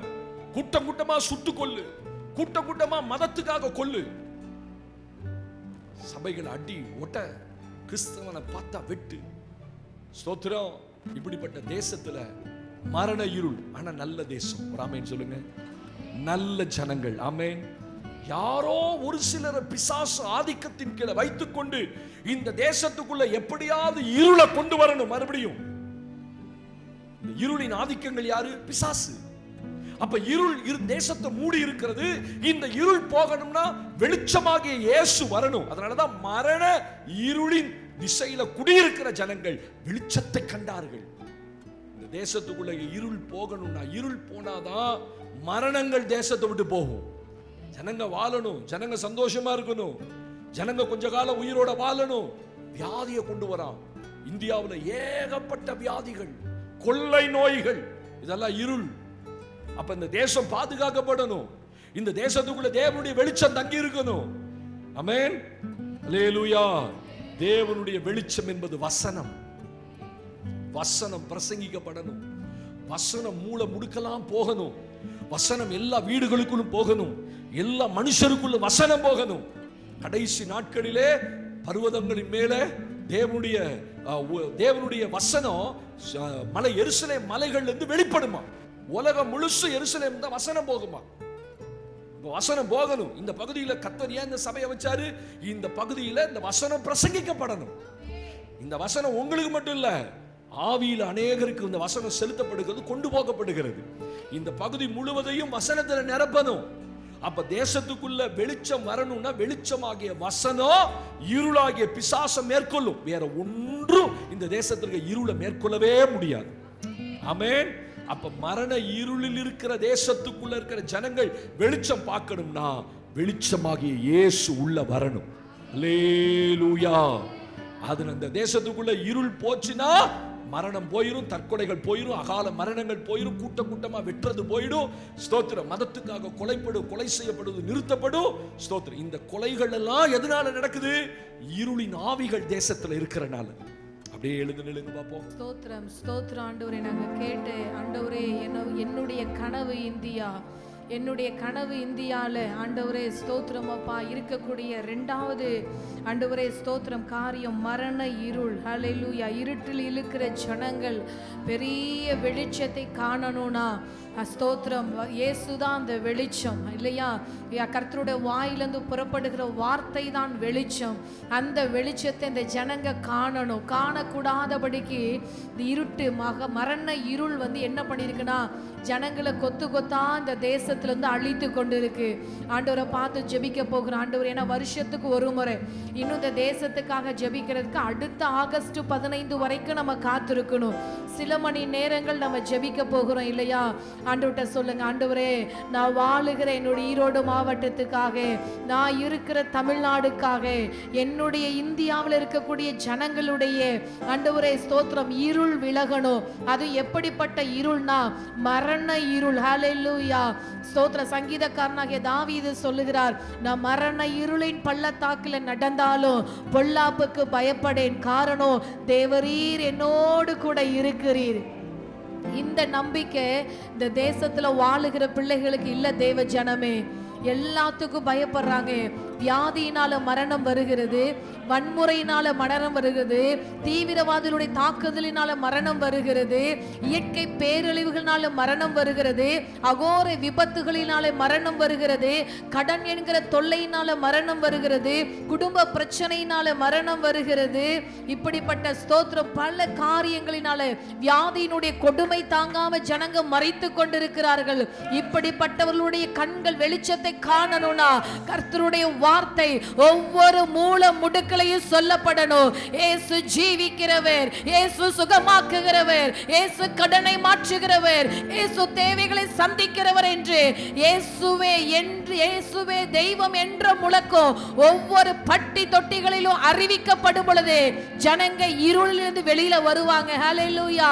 இப்ப இந்த இருள் விலகணும்னா கர்த்தருடைய வார்த்தை ஒவ்வொரு கிராமத்திலையும், ஒவ்வொரு மூல முடுக்கலையும், ஒவ்வொரு பட்டி தொட்டிகளிலும், ஒவ்வொரு தாலுகாக்களையும் என் இயேசுவினுடைய வார்த்தை கடந்து போகணும். அந்த வார்த்தை இல்லாம தான் இன்னைக்கு ஜனங்க பயத்துல மறிச்சுக்கிட்டு இருக்கிறாங்க. நம்ம அவர்களுக்காக ஜெபிக்க தான் கர்த்தர் நம்மளை கொண்டு வந்திருக்கிறார். அப்படியே கரங்களை உயர்த்தி சொல்லுங்க, ஆண்டவரே என் தேசத்துல இருக்கக்கூடிய அந்த மரணம் என்கிற இருள், வாய் தரங்க, மரணம் என்கிற விருள் இயேசுவின் நாமத்தினாலே என் மாவட்டத்தை விட்டு உன் கையை எடுன்னு கட்டளை கொடுக்கிறேன். சபிக்கப்பட்ட மரண தூதனே, இயேசுவின் நாமத்தினாலே என் மாவட்டத்தை விட்டு, என் குடும்பத்தை விட்டு, என் பட்டணத்தை விட்டு, என் சபையை விட்டு நீ விலகி போ. ஹalleluya. இந்த வியாதி வந்த மரணம் என்று சொல்லி மரண பயத்துல படுத்து கிடக்கிற ஒவ்வொரு பிள்ளையை பார்த்து சொல்றோம், ஐனையாவே எழுந்திரு, கர்த்தர் உன்னை சுகமாக்கினார். சிறு பெண்ணே எழும்பு, கர்த்தர் உன்னை சுகமாக்கினார் என்று கர்த்தருடைய வார்த்தை மரண படுக்கையில் இருக்கக்கூடிய ஒவ்வொரு பிள்ளைகளையும் நாங்க அனுப்புகிறோம். மத தீவிரவாதிகள்ங்க அப்படியே கூட்டமா வராங்க. அப்பாவி ஜனங்களே ஒரு காக்காவை சுட்டு கொல்றது போல கொண்டுட்டு ஓடிடுறாங்க. அப்பாவி ஜனங்க, எத்தனை ஜனங்க இந்த இந்தியாவுல மரித்து கொண்டிருக்கிறாங்க. ஆண்டவர்ட்ட சொல்லுங்க, ஆண்டவரே அதுல எத்தனை சிறு பிள்ளைகள் மரித்திருப்பாங்க, எத்தனை வாலிப பிள்ளைகள் மரித்திருப்பாங்க. என் கனவு இந்தியா என் கண்ணுக்கு முன்னாடி ஆண்டவரே அப்பா நரகமாக்கப்பட்டு கொண்டிருக்கு.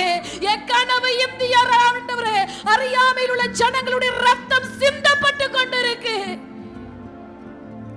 என் இந்தியாவை ரட்சிக்கிறதுக்கு முன்னாடி என் இந்தியாவின் மேலே கர்த்தருடைய வார்த்தை இறங்கி வரட்டும். என் கர்த்தருடைய ஆண்டவரே கரம் ஆளுகை செய்யட்டும். ஸ்தோத்திர ஆண்டவரே. நம்ம தான் அதற்கு உத்தரவாதிகள் இல்லையா? யாராவது ஒருவர் இந்த மரணம் என்கிற இருள் இந்த தேசத்திலிருந்து கர்த்தர் எடுக்கணும். அதுக்கு கர்த்தருடைய வசனம், கர்த்தருடைய வார்த்தை வெளிச்சமாய் நம்ம இந்திய தேசத்துல, ஈரோடு மாவட்டத்துல, நம்ம குடும்பத்துல, நம்ம பட்டணத்துல, நாங்க ரங்கம்பாளையத்துக்குள்ளே கர்த்தருடைய வார்த்தை இறங்கட்டும். ஜெபிப்போம். அல்லேலூயா. மூன்றாவது, என் தேசம் கனவு தேசமாகிய இந்தியா எப்படி இருக்க வேண்டும் என்று நான் விரும்புகிறேன். ஒரு ஜெபிக்கிற மனுஷனாகிய நான், ஒரு தேவனுடைய மனுஷனாகிய நான், நீங்க சொல்லணும், நான் ஒரு தேவனுடைய மனுஷி, நான் எப்படி இருக்கணும்னு விரும்புறேன் அப்படின்னா வாசிக்கலாமா என்னோடு கூட? ஆண்டவருக்கு மகிமை. எரேமியா தீர்க்கதரிசன புத்தகம் 32ஆம் அதிகாரம், 32ஆம் அதிகாரம் 15ஆம் வசனத்துக்கு நேராக உங்களுடைய வேதத்தை திருப்பிக் கொள்ளுங்கள். எரேமியா தீர்க்கதரிசன புத்தகம் 32ஆம் அதிகாரத்தை எடுத்துக்கொள்ளுங்கள். ஆண்டவருக்கு மகிமை உண்டாகட்டும். அதுல 15வது வசனத்தை நாம் வாசிக்க கேட்க போகிறோம்.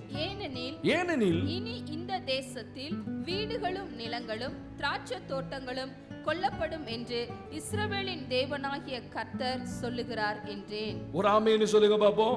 ஆண்டவர் ஒரு தீர்க்க தரிசனத்தை இந்த இஸ்ரவேல் ஜனங்களுக்கு சொல்லுகிறார். என்னப்பா, என்ன தீர்க்க தரிசனம்? அதுல இனி இந்த தேசத்தில், ஒரு ஆமென் சொல்லுங்க பாப்போம்.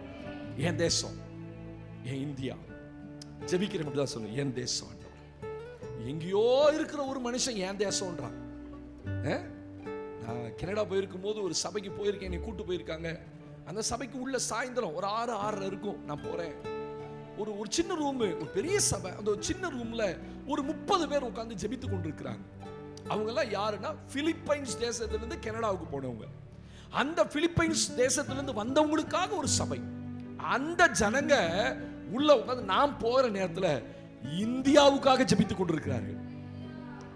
நம்ம நாடு அல்ல, அந்நிய தேசத்தார் இன்னொரு தேசத்துல உட்கார்ந்து இந்தியாவுடைய ரட்சிப்புக்காக.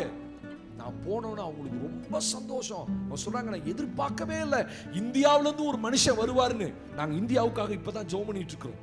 நான் சொல்றேன், நாங்க வாரம் இந்தியாவுக்காக ஜெபிக்கிறோம். நான் கேட்டேன், உங்கள எத்தனை பேர் இந்தியாவுக்கு வந்திருக்கிறீங்க அப்படின்னு. சொன்னா, இதுவரைக்கும் நாங்க ஒருத்தர் கூட இந்தியாவை பார்த்ததும் இல்லை, வந்ததும் இல்லை.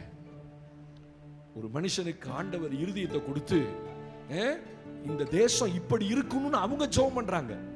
அப்ப ஒரு தீர்க்கதரிசனம் சொல்றாரு, இனி இந்த தேசத்தில், ஏன் இந்தியாவில் இதுவரைக்கும் போகட்டும் ஆண்டவரே, இனி இதுவரைக்கும் எப்படி நடந்தாலும் சரி, இனிமேட்டு எப்படி இருக்கணும், வீடுகளும் நிலங்களும் திராட்சை தோட்டங்களும் கொல்லப்படும். அப்படின்னா கொல்லப்படும், கொல்றது இல்ல, வாங்கப்படும், உருவாக்கப்படும். ஆமென் சொல்லுங்க பாப்போம். ஆண்டவர் சொல்ல, இனி இந்த தேசத்துல நடக்காததெல்லாம் நடக்கணும். ஆமென் சொல்லுங்க. அப்படி என்ன நடக்கணும்? வீடுகளும் திராட்சை தோட்டங்களும் நிலங்களும் கொல்லப்படும் என்று இஸ்ரவேலின் தேவன். இதுவரைக்கும் யாரு வாங்கல, இதுவரைக்கும் யாரு விக்கல, இதுவரைக்கும் யாரு கட்டல, அப்படி ஒரு சூழ்நிலை அன்னைய வரைக்கும் இஸ்ரவேல்ல இருந்தது. ஆண்டவர் இனி அப்படி இருக்காது. ஆமென். அப்ப தேவன் உருவாக்கும் ஒரு தேசமாக இந்த தேசம் இருக்கும்.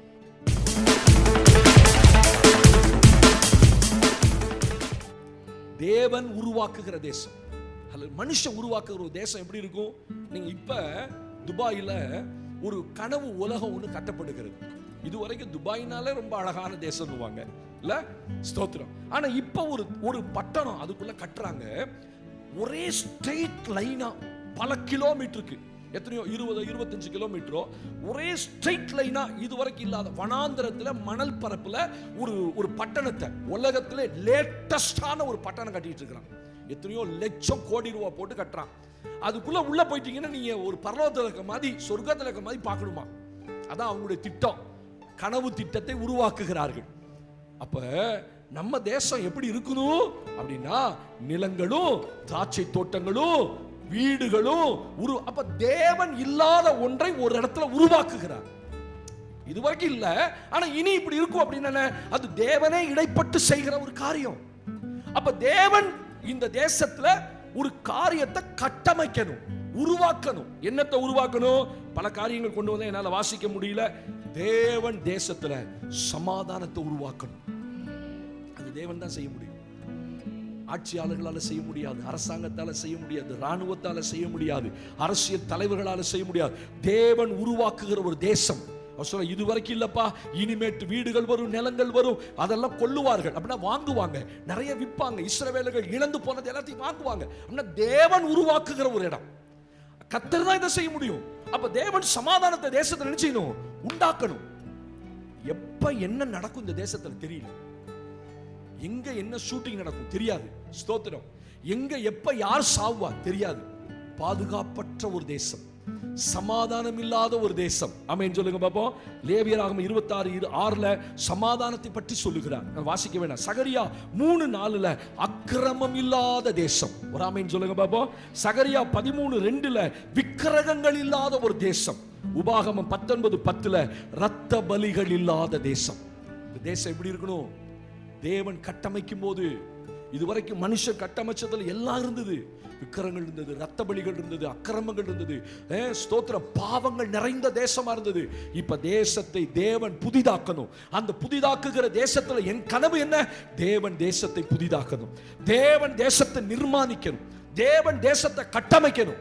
தேவன் கட்டமைக்கும் போது எப்படி இருக்கும்? அங்க சமாதானம் இருக்கும், அங்க அருவருப்பு இருக்காது, அங்க விக்கிரங்கள் இருக்காது, அங்க ரத்த பலிகள் இருக்காது. ஒரு ஆமென் சொல்லுங்க பாப்போம். அப்படியே எழுந்து நில்லுங்க பாப்போம். கை உயர்த்தி, என் கனவு தேசத்துல தேவன் நிர்ணயித்த, தேவன் உருவாக்குகிற ஒரு தேசம் எப்படி இருக்கணும்னா அக்கிரமம் இல்லாத தேசம். போறோம் அப்படியே கண்களை மூடி நம்ம கேட்ட வார்த்தையின்படியாக ஸ்தோத்திரம் தேசத்துல ஸ்தோத்திரம் கட்டளை கொடுத்து நம்ம தேசத்துக்காக ஜெபிக்க போகிறோம். கட்டளை கொடுக்கும் பொழுது என்ன ஆகுமா? வசனம் சொல்லுது, என் கையின் கிரியைக்கு கட்டளை கொடுங்கள். தேவன் அந்த அதிகாரத்தை ஆண்டவருக்கு கட்டளை கொடுத்து, ஆண்டவரே இதெல்லாம் எங்க தேசத்துல செய்யுங்க அப்படின்னு அதிகாரம் கொடுக்கக்கூடிய ஒரே ஒரு ஆள் யார் தெரியுமா? கர்த்தருடைய சபை மட்டும்தான். ஹalleluya. இந்த பூமியில ரெண்டு நடக்கும். நம்ம ஜெபம் பண்ணும் பொழுது கட்டவும் கட்டவிழ்க்கவும் தேவன் சபைக்கு அதிகாரம் கொடுத்திருக்கிறார். சபை என்கிறது யாரு? நீங்களும் நானும் தான். நம்ம வார்த்தையில வல்லமை உண்டு. நம்ம மேல இருக்கிற அபிஷேகத்துல கர்த்தர் சொல்லுகிறார், நம்ம எதை கட்டுகிறோமோ அது அப்படியே பரலோகத்துல கட்டப்படும். நம்ம எதை கட்டவிழ்க்கிறோமோ அப்படியே பரலோகத்துல கட்டவிழ்க்கப்படும். இப்ப நம்ம கட்டவிழ்த்து சில ஆசீர்வாதங்களுக்கு ஜெபிக்கிற போறோம். முதலாவதாக தேவன் தேசத்துல சமாதானத்தை கொடுக்க வேண்டும். இந்த சமாதானம் இல்லைன்னா என்ன நடக்குமா?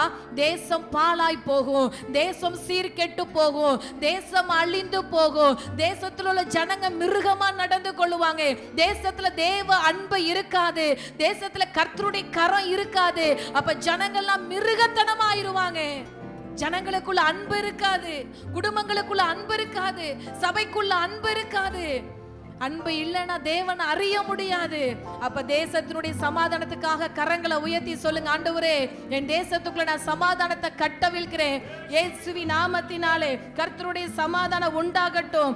ஆண்டவரே அக்கிரமம் இல்லாத தேசமா இருக்கட்டும், விக்கிரகங்கள் இல்லாத தேசமா இருக்கட்டும், இரத்த பலிகள் ஆண்டவரே நரபலி கொடுக்காத தேசமா என் தேசம் இருக்கட்டும் இருக்கட்டும். ஆண்டவரே நான் ஜெபம் பண்ண போறேன். ஸ்தோத்திரம் கர்த்தாவே, உம்மை நன்றியோட துதிக்கிறோம் ஆண்டவரே. அப்பா, என் தேசத்துக்குள்ள சமாதானத்தை நாங்கள் அனுப்புகிறோம் ஐயா. சமாதானம் பண்ணுகிறவர்கள் பாக்கியவான்கள்னு வேதம் சொல்லுகிறதே. இயேசுவின் நாமத்தினாலே என் இந்திய தேசத்துக்குள்ள ஒரு சமாதானத்தை நாங்கள் அனுப்புகிறோம் ஐயா. விக்கிரங்கள் இல்லாத ஒரு தேசமா என் இந்திய தேசம் இருப்பதாக. ஒவ்வொரு ஆண்டவர் ஸ்ட்ரீட்டுக்கும் ஒவ்வொரு விக்கிரக கோயில் ஆண்டவரே இயேசுவின் நாமத்தினாலே ஜாதி வாரியா கோயில்கள் கட்டப்பட்டு கொண்டிருக்கு. இயேசுவின் நாமத்தினாலே என் இந்திய தேசத்திலே விக்கிரகங்கள் இல்லாத ஒரு சமாதானம் ஆண்டவரே நன்றி ஆண்டவரே. அக்கிரமம் இல்லாத தேசமா இருக்கட்டும் ஐயா. பாவம் பெரிதா இருக்கு ஆண்டவரே, அக்கிரமம் கொடியதா இருக்கு ஆண்டவரே. விபச்சாரக்காரர்கள் விபச்சாரிகளும் தேசத்துல அதிகமா இருக்கிறாங்க ஆண்டவரே. குடிகாராவி போதை வஸ்து நாவிகள் தேசத்துல இருந்து விலகும்படியாய் அக்கிரமம் இல்லாத தேசமா இந்த தேசத்துக்குள்ளே நாங்க கட்டவிழ்க்கிறோம் சமாதானத்தை. ரத்த பலி இல்லாத தேசம், ரத்த பலி கொடுக்கிற ஆண்டவரே நரபலி இல்லாத ஒரு தேசமாய் மாற்றுங்க ஆண்டவரே. மனிதனுடைய ரத்தங்களும் மிருகத்தினுடைய ரத்தங்களும் சிந்தப்பட்டு கொண்டிருக்கு. இயேசுவின் நாமத்தினாலே இது எல்லாம் என் தேசத்துக்குள்ள நிறுத்தப்படுவதாக. கர்த்தருடைய பூரண சமாதானம் தேசத்துக்குள்ள உண்டாவதாக. கரங்களை தட்டி ஸ்தோத்திரம் பண்ணுவோமா? ஹல்லேலூயா ஹல்லேலூயா. நான்காவது வாசித்து நாம் கடந்து போகலாம். ஆண்டவருக்கு மகிமை உண்டாகட்டும். ஏசாயா தீர்க்கதரிசி புத்தகம் 61ஆம் அதிகாரம். தேவனுக்கு மகிமை. ஹல்லேலூயா. மகிமை தேசத்துல வரணும். கர்த்தருடைய கரம் இந்த தேசத்தை உருவாக்கணும். அதே போல தேசத்துல வெளிச்சம் இருக்கணும். இரண்டாவது, மூன்றாவது தேவன் கட்டமைக்கும் தேசமாய் இருக்கணும். நான்காவது ஹல்லேலூயா. ஏசாயா 61ஆம் அதிகாரத்திலே 7ஆம் வசனத்தை நாம் எல்லாரும் எடுத்துக்கொள்வோம். ஆண்டவருக்கு மகிமை உண்டாக அந்த வசனத்தை நாம் வாசிக்க கேட்கலாம். வாசிக்கலாமா? உங்கள் வெட்கத்துக்கு பதிலாக இரண்டத்தனையாய் பலன் வரும், இரட்டத்தனையாய் பலன் வரும். லட்சைக்கு பதிலாக தங்கள் பாகத்தில் சந்தோஷப்படுவார்கள். அதின் நிமித்தம் தங்கள் தேசத்தில் இரட்டிப்பான சுதந்திரம் அடைவார்கள். அதின் நிமித்தம் தங்கள் தேசத்தில் இரட்டிப்பான சுதந்திரம் அடைவார்கள். நித்திய மகிழ்ச்சி அவர்களுக்கு உண்டாகும். தங்கள் தேசத்துல சுதந்திரம் அடைவார்கள். இது ஒரு ஆசீர்வாதத்தை குறித்து ஆண்டவர் ஏசாயா தீர்க்கதரிசி மூலம் பேசுறார். ஒரு ஆசீர்வாதம், உலக பிரகாரமான ஆசீர்வாதம் இருக்கு, ஆவிக்குரிய பிரகாரமான ஆசீர்வாதம் இருக்கு. ஆமென் சொல்லுங்க. இப்ப தேசத்துல உலக பிரகாரமான ஆசீர்வாதத்துக்காக நம்ம ஜெபம் பண்ணல. என் கனவு தேசம் எப்படி இருக்கணும்? சுதந்திரம் அடைந்த இந்தியாவா இருக்கணும். என்ன பாஸ்டர், சுதந்திரம் தான் ஏற்கனவே ஆகி இப்பதான் 79 நம்ம கொண்டாடிட்டு இருக்கிறோமே. நான் அந்த சுதந்திரத்தை சொல்லல. ஜனங்கள் ஆவியில விடுதலை அடையணும், ஜனங்கள் தேவனை அறியணும், ஜனங்கள் அறியாமையிலிருந்து வெளியே வரணும். உண்மையான விடுதலை எது தெரியுமா? தேவனை அறிவதுதான் உண்மையான விடுதலை.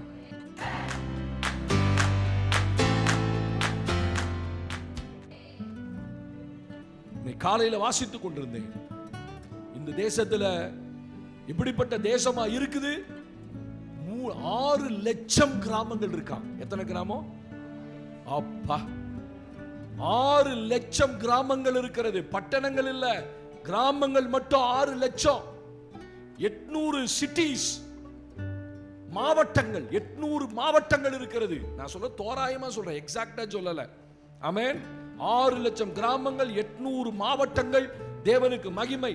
28 மாநிலங்கள், 9 யூனியன் பிரதேசங்கள், கிட்டத்தட்ட 1650 மொழிகள் பேசுகிற ஜனங்கள். நம்ம இந்தியாவில் ஒரு மொழி இல்ல, 1650 மொழிகள் பேசுகிற ஜனங்கள், இனக்குழுக்கள். இது இல்லாம காடுகள்ல மலைகள்ல வாழ்கிற பழங்குடியின மக்கள். இவர்களுக்கெல்லாம் இயேசுவை தெரியாது. 145 கோடி ஜனங்கள் இருக்கிற தேசம். 145 கோடி. அமெரிக்காவில் 23 கோடி தான் இருக்கிறான். அதனாலதான் அவன் அவ்வளவு பணம் வச்சிருக்கான். சோத்திரம். ஒரு புள்ள வளர்க்கிறவனுக்கும் 3 புள்ள வளர்க்கிறவனுக்கும் வித்தியாசம் இருக்கா இல்லையா? சொல்லுங்க அம்மா, இல்லையா? ஒரு புள்ள வளர்க்கிற வீட்டுல பொருளாதாரம் ரொம்ப வலிமையா இருக்கும், செழுமையா இருக்கும். 3 புள்ள வளர்க்கிற என்னைய மாதிரி ஆட்கள்லாம் கொஞ்சம் பொருளாதாரம் கம்மியா தான் இருக்கும். ஏன்னா ஒரு பிள்ளைக்கு போற ஊட்டச்சத்து 3 பிள்ளைக்கு போகுது. அப்படிதானே? ஒரு புள்ள இருக்கிற வீட்டுல புள்ள பார்த்தீங்கன்னா கொழுக்கு முழுக்குன்னு இருக்கும். ஏன்னா ஒரே புள்ள பிரிச்சு தான் போகும். அப்ப சின்னதா இருக்கிற தேசத்துக்கு நிறைய கொடுக்க முடியும். சுவிட்சர்லாந்துல சமீபத்துல பணம் அதிகமாயிருச்சான். கவர்மெண்ட்ல ரொம்ப பணம் வந்துருச்சான். அவங்களுக்கு என்ன செய்யறது தெரியல. ஒவ்வொரு குடிமக்களுக்கும் 15 லட்சம் கொடுங்கன்னாங்களாம். எப்படி பார்த்தீங்களா? இருக்கிறது 1.5 கோடி பேர் இருக்கான், 2 கோடி பேர் என்னமோ இருக்கான் சுவிட்சர்லாந்துல. இந்த ஒவ்வொரு குடிமக்களுக்கும் 15 லட்சம் சும்மா கொடுத்தானா. இந்த வச்சுக்கோ. அந்த ஜனங்க நம்மள போல இல்ல. 10 ரூபா கொடுத்தாலும் நம்ம வாங்கிக்குவோம். ஆனா அவன் உங்க காசு எங்களுக்கு வேணான்ட்டான். கவர்மெண்ட் சொல்றான், உங்க காசு நீங்களே வச்சுக்கங்க, அந்த பணம் எங்களுக்கு வேண்டாம், எங்கிட்ட போதுமான அளவு இருக்கு. இப்படி ஒரு தேசம் இருக்கு பாருங்க. கொடுத்து வேணான்ற கூட்டம் இருக்கு. இங்க கொடுக்காம வேணும் வேணும்ன்ற கூட்டம் தான் நம்ம. 1000 ரூபா கொடு, 500 ரூபா கொடு, எந்த பணத்தை கொடு, ஸ்தோத்திரம், எங்கேயாவது லோன் கிடைக்குமா, இப்படி ஓடுகிற தேசம். அப்ப இந்த தேசம் எப்படி இருக்கணும்? விடுதலை அடையணும். ஆவிக்குரிய வாழ்க்கையில உலக பிரகாரமா 1947 இருந்து இன்ன வரைக்கும் விடுதலையா இருக்குது. மறுபடியும் அடிமைத்தனத்துக்குள்ள போகல.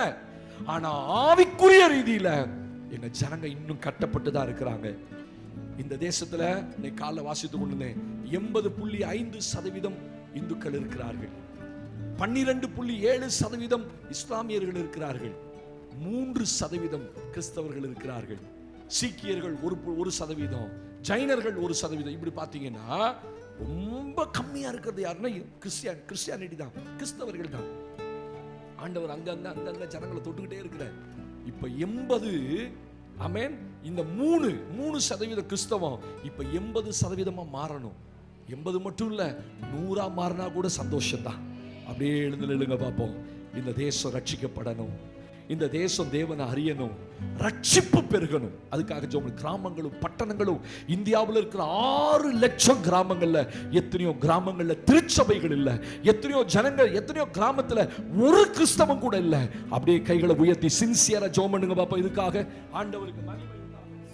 ஆண்டவரே ஸ்தோத்திரம்ப்பா, நன்றியோடு துதிக்கிற ஆண்டவரே. நாங்கள் கேட்ட ஆண்டவரே ஜெப குறிப்பின்படியாக எங்கள் இந்திய தேசத்தில் இருக்கக்கூடிய 3% கிறிஸ்தவர்கள் தான் உண்டு ஆண்டவரே. ஆனால் இந்த 3% கிறிஸ்தவர்களும் ஆண்டவரே ஏசப்பா, நாங்கள் பழுகவும் பெருகவும் இந்த தேசத்தில் கர்த்தர் எங்களுக்கு இடம் உண்டாக்குவீராக ஆண்டவரே. நாங்கள் 100% நாங்கள் மாறணும் ஆண்டவரே.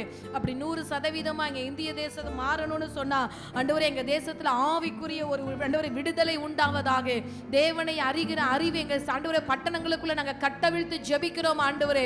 சொல்லுங்க, இயேசுவின் நாமத்தினாலே எங்க இந்திய தேசத்திலே தேவனை அறிகிற அறிவு உண்டாகும்படியாக, கர்த்தருடைய வார்த்தைகள் பெருகும்படியாக, சபைகள் உயிர்மீட்சி அடையும்படியாக, ஆண்டவரே கிறிஸ்தவர்கள் எல்லாம் ஆவிக்குரிய கிறிஸ்தவர்களாய் மாறும்படியாக, சபைகள் எல்லாம் ஆவிக்குரிய சபைகளாய் மாறும்படியாக இயேசுவின் நாமத்தினாலே உண்மையான சுதந்திரம் ஆண்டவரே தேவனை அறிகிறதுல தான் உண்டு ஆண்டவரே. சத்தியத்தை அறிவீர்கள், சத்தியம் உங்களை விடுதலையாக்கும். அந்த உண்மையான விடுதலையை சொல்லுங்க. இயேசுவின் நாமத்தினாலே 79வது சுதந்திர தினத்தை கொண்டாடுகிற எங்க இந்தியாவுக்குள்ளே, எங்க மாவட்டத்துக்குள்ள நாங்க அனுப்புகிறோம் ஐயா. உண்மையான விடுதலை இயேசு கொடுக்கிறது, உண்மையான சுதந்திரம் இயேசு கொடுக்கிறது, உண்மையான ஆண்டவரே ஸ்தோத்திரம் சமாதானம் என் இயேசு கொடுப்பது என்பது இந்திய தேசத்து ஜனங்கள் அறிந்து கொள்ளுவார்களாக. எல்லா கரங்களை தட்டி ஸ்தோத்திரம் பண்ணுவோமா? ஹல்லேலூயா, ஹல்லேலூயா, ஹல்லேலூயா. ஹalleluya ஹalleluya. கர்த்தருடைய உண்மையான விடுதலை ஆண்டவரே இயேசுவின் நாமத்தினாலே 3% இருக்கிற கிறிஸ்தவர்கள் எல்லாம் 100% என் இந்திய தேசத்துல மாறுவார்களாக. 1650 மொழி பேசுற ஜனங்கள் இயேசுவை அறிந்து கொள்வார்களாக. சபைகள் எல்லாம் விடுதலை அடைவதாக. சபைகள் எல்லாம் ஆவிக்குரிய சபைகளாய் மாறுவதாக. பெயர் கிறிஸ்தவராய் இருக்கிற பிள்ளைகளா ஆவிக்குரிய பிள்ளைகளாய் விடுதலை அடைந்தவர்களாய் விடுதலையாக்கப்பட்டவர்களாய் எங்க இந்திய தேசத்துல மாறுவார்களாக. கர்த்தர் அப்படியே ஜெபத்தை கேட்டதுக்காய் ஸ்தோத்திரம் பண்ணுவோம். ஸ்தோத்திரம் ஸ்தோத்திரம் ஸ்தோத்திரம். உட்காருவோம். 5வது தேவனுக்கு மகிமையை செலுத்தி நாம் வாசித்து வேகமாய் கடந்து போகலாம்.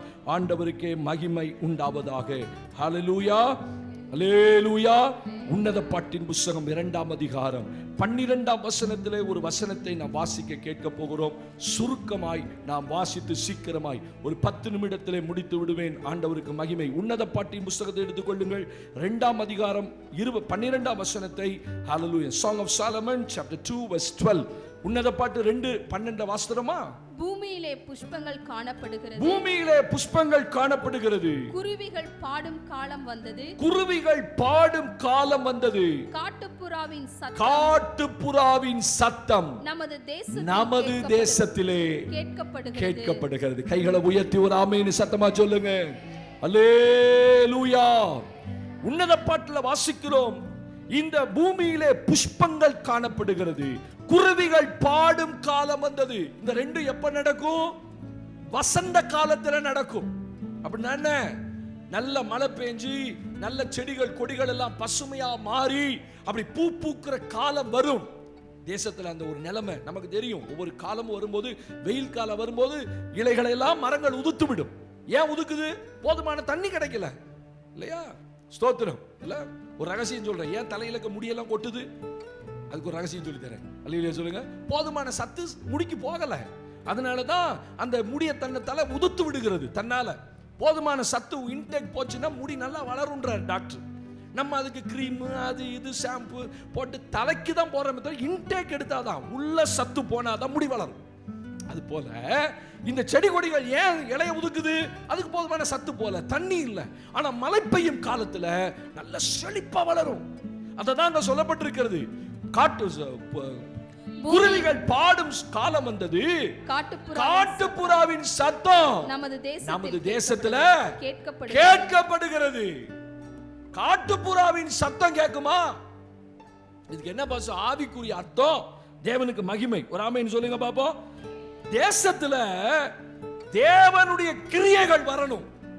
தேசத்துல சகிப்புத்தன்மை வரணும். அந்த பாடும் காலம், குருவிகள் பாடுற காலம் காலையில் அழகாக கேட்கணும். ஸ்தோத்திரம். அப்படின்னா தேசத்துல ஒரு பெரிய சமாதானம் இருக்கும், செழிப்பு இருக்கும். கர்த்தருக்கு ஸ்தோத்திரம். இது என்ன எதை குறிக்குது அப்படின்னா, தேசத்துல தேவனுடைய அன்பு. ஜனங்கள் மத்தியில அன்பு இல்ல, பொறாமை, போட்டி, பகைமை, வெறுப்பு, கசப்பு தேசத்துக்குள்ள சாத்தான் விதைச்சிருக்கான். அந்த காட்டுப்புறாவின் சத்தம் கேட்க மாட்டேங்குது. இனிமையான காலங்கள் இல்ல. கொஞ்ச நாளாக சமாதானமா இருக்கலாம்னு பார்த்தா டிவியை திறந்தா கொலை, பேப்பரை திறந்தா கொல்லை. ஸ்தோத்திரம். யூடியூபை பார்க்க பயம். எங்க திருப்பினாலும் ஒரு நாளைக்கு ஒரு முறை டிவியில உட்காந்து ஒரு செய்தி கேளுங்களேன். ஒரு மணி நேரம் செய்தி கேளுங்க. ஏன்னா எங்க வீட்டுல டிவி ஓடிட்டே இருக்கு, செய்தி கேட்டுக்கிட்டே இருப்பேன். கேட்ட செய்தியை கேட்பேன். ஸ்தோத்திரம். ஏதாவது அப்டேஷன் ஆகுதா அப்படின்னு செய்தியை கேட்பேன். ஏன்னா ஒரு பிரசங்கியார் கட்டாயம் தேசத்தில் நடக்கிற செய்தியை தெரிஞ்சு வச்சிருக்கணும். அப்பப்ப நடக்கிற சம்பவங்கள் சொல்லுவாங்க, அப்டேஷன் வந்துகிட்டே இருக்கும். ஆனா ஒரு மணி நேரம் செய்தி கேட்டாலும் ஒரு நல்ல செய்தியை கேட்க முடியல. ஒரு நல்ல செய்தி இல்ல. கொலை, கொல்ல, கற்பழிப்பு, விபச்சாரம், வேசுத்தனம், சூட் பண்ணிட்டான், கொன்னுட்டான், இப்படித்தான் தேசத்துல ஏகப்பட்டது. ஆனா இப்ப தேசத்துல காட்டுப்புறாவின் சத்தம் எங்கள் தேசத்தில் கேட்கணும்.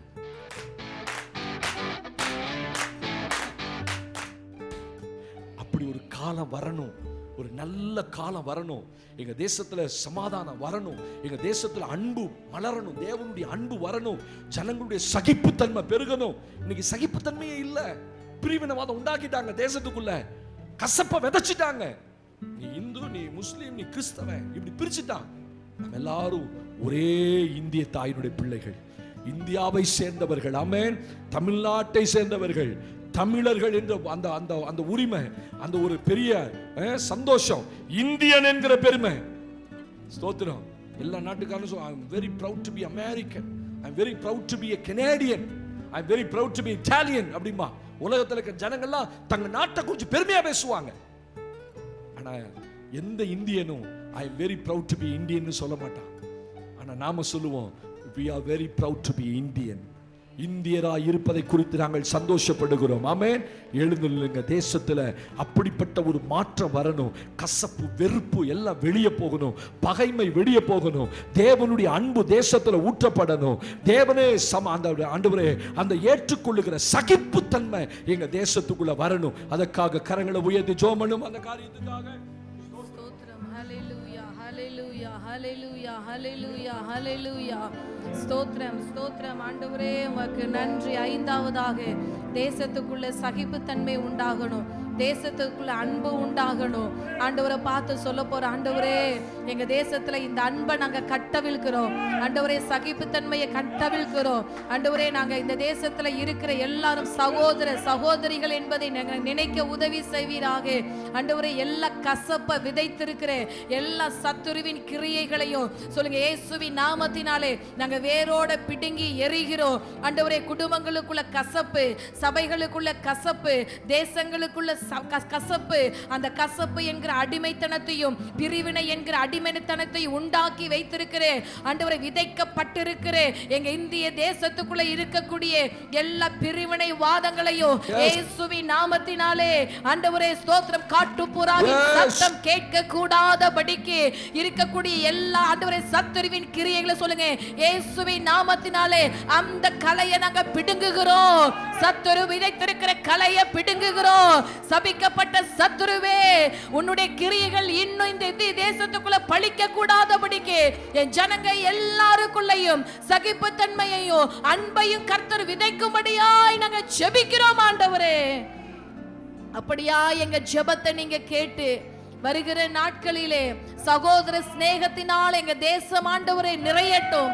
குடும்பத்துல அன்பு என்கிற சமாதானம் ஆண்டவரே, கணவன் மனைவிக்குள்ள அன்பு, பெற்றோர் பிள்ளைகளுக்குள்ள அன்பு, மாமியார் மருமகளுக்குள்ள அன்பு, ஆண்டவரே ஊழியக்கார விசுவாசிகளுக்குள்ள அன்பு, இந்து முஸ்லிம் கிறிஸ்டின் என்ற மதத்தின் அடிப்படையில் அன்பு செலுத்தாதபடி எல்லாரும் இந்தியர்கள் என்ற ஒரே ஒரு கருத்தை நாங்க இருதயத்துல வைத்த ஆண்டவரே என் தேசத்துக்குள்ள கிறிஸ்துவினுடைய அன்பு சொல்லுங்க இயேசுவின் நாமத்தினாலே விதைக்கப்படுவதாக. இயேசுவின் அன்பு விதைக்கப்படுவதாக. கர்த்தருடைய அன்பு விதைக்கப்படுவதாக.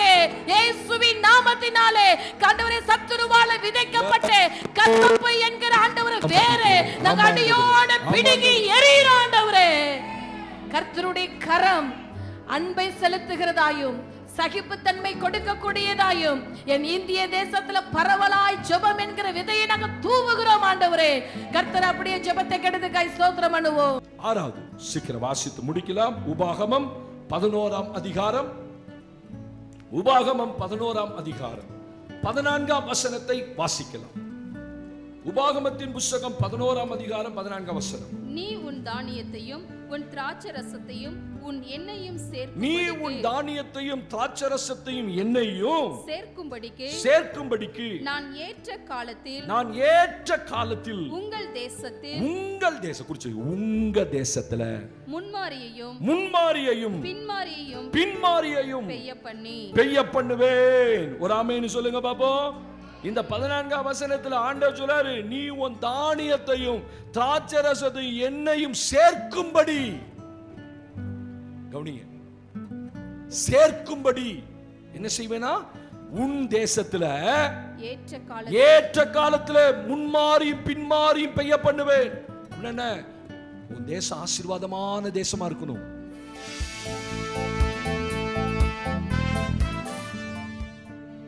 இப்ப என்ன இல்லை. ஆமென். அதுல 3 காரியம் சொல்றாரு.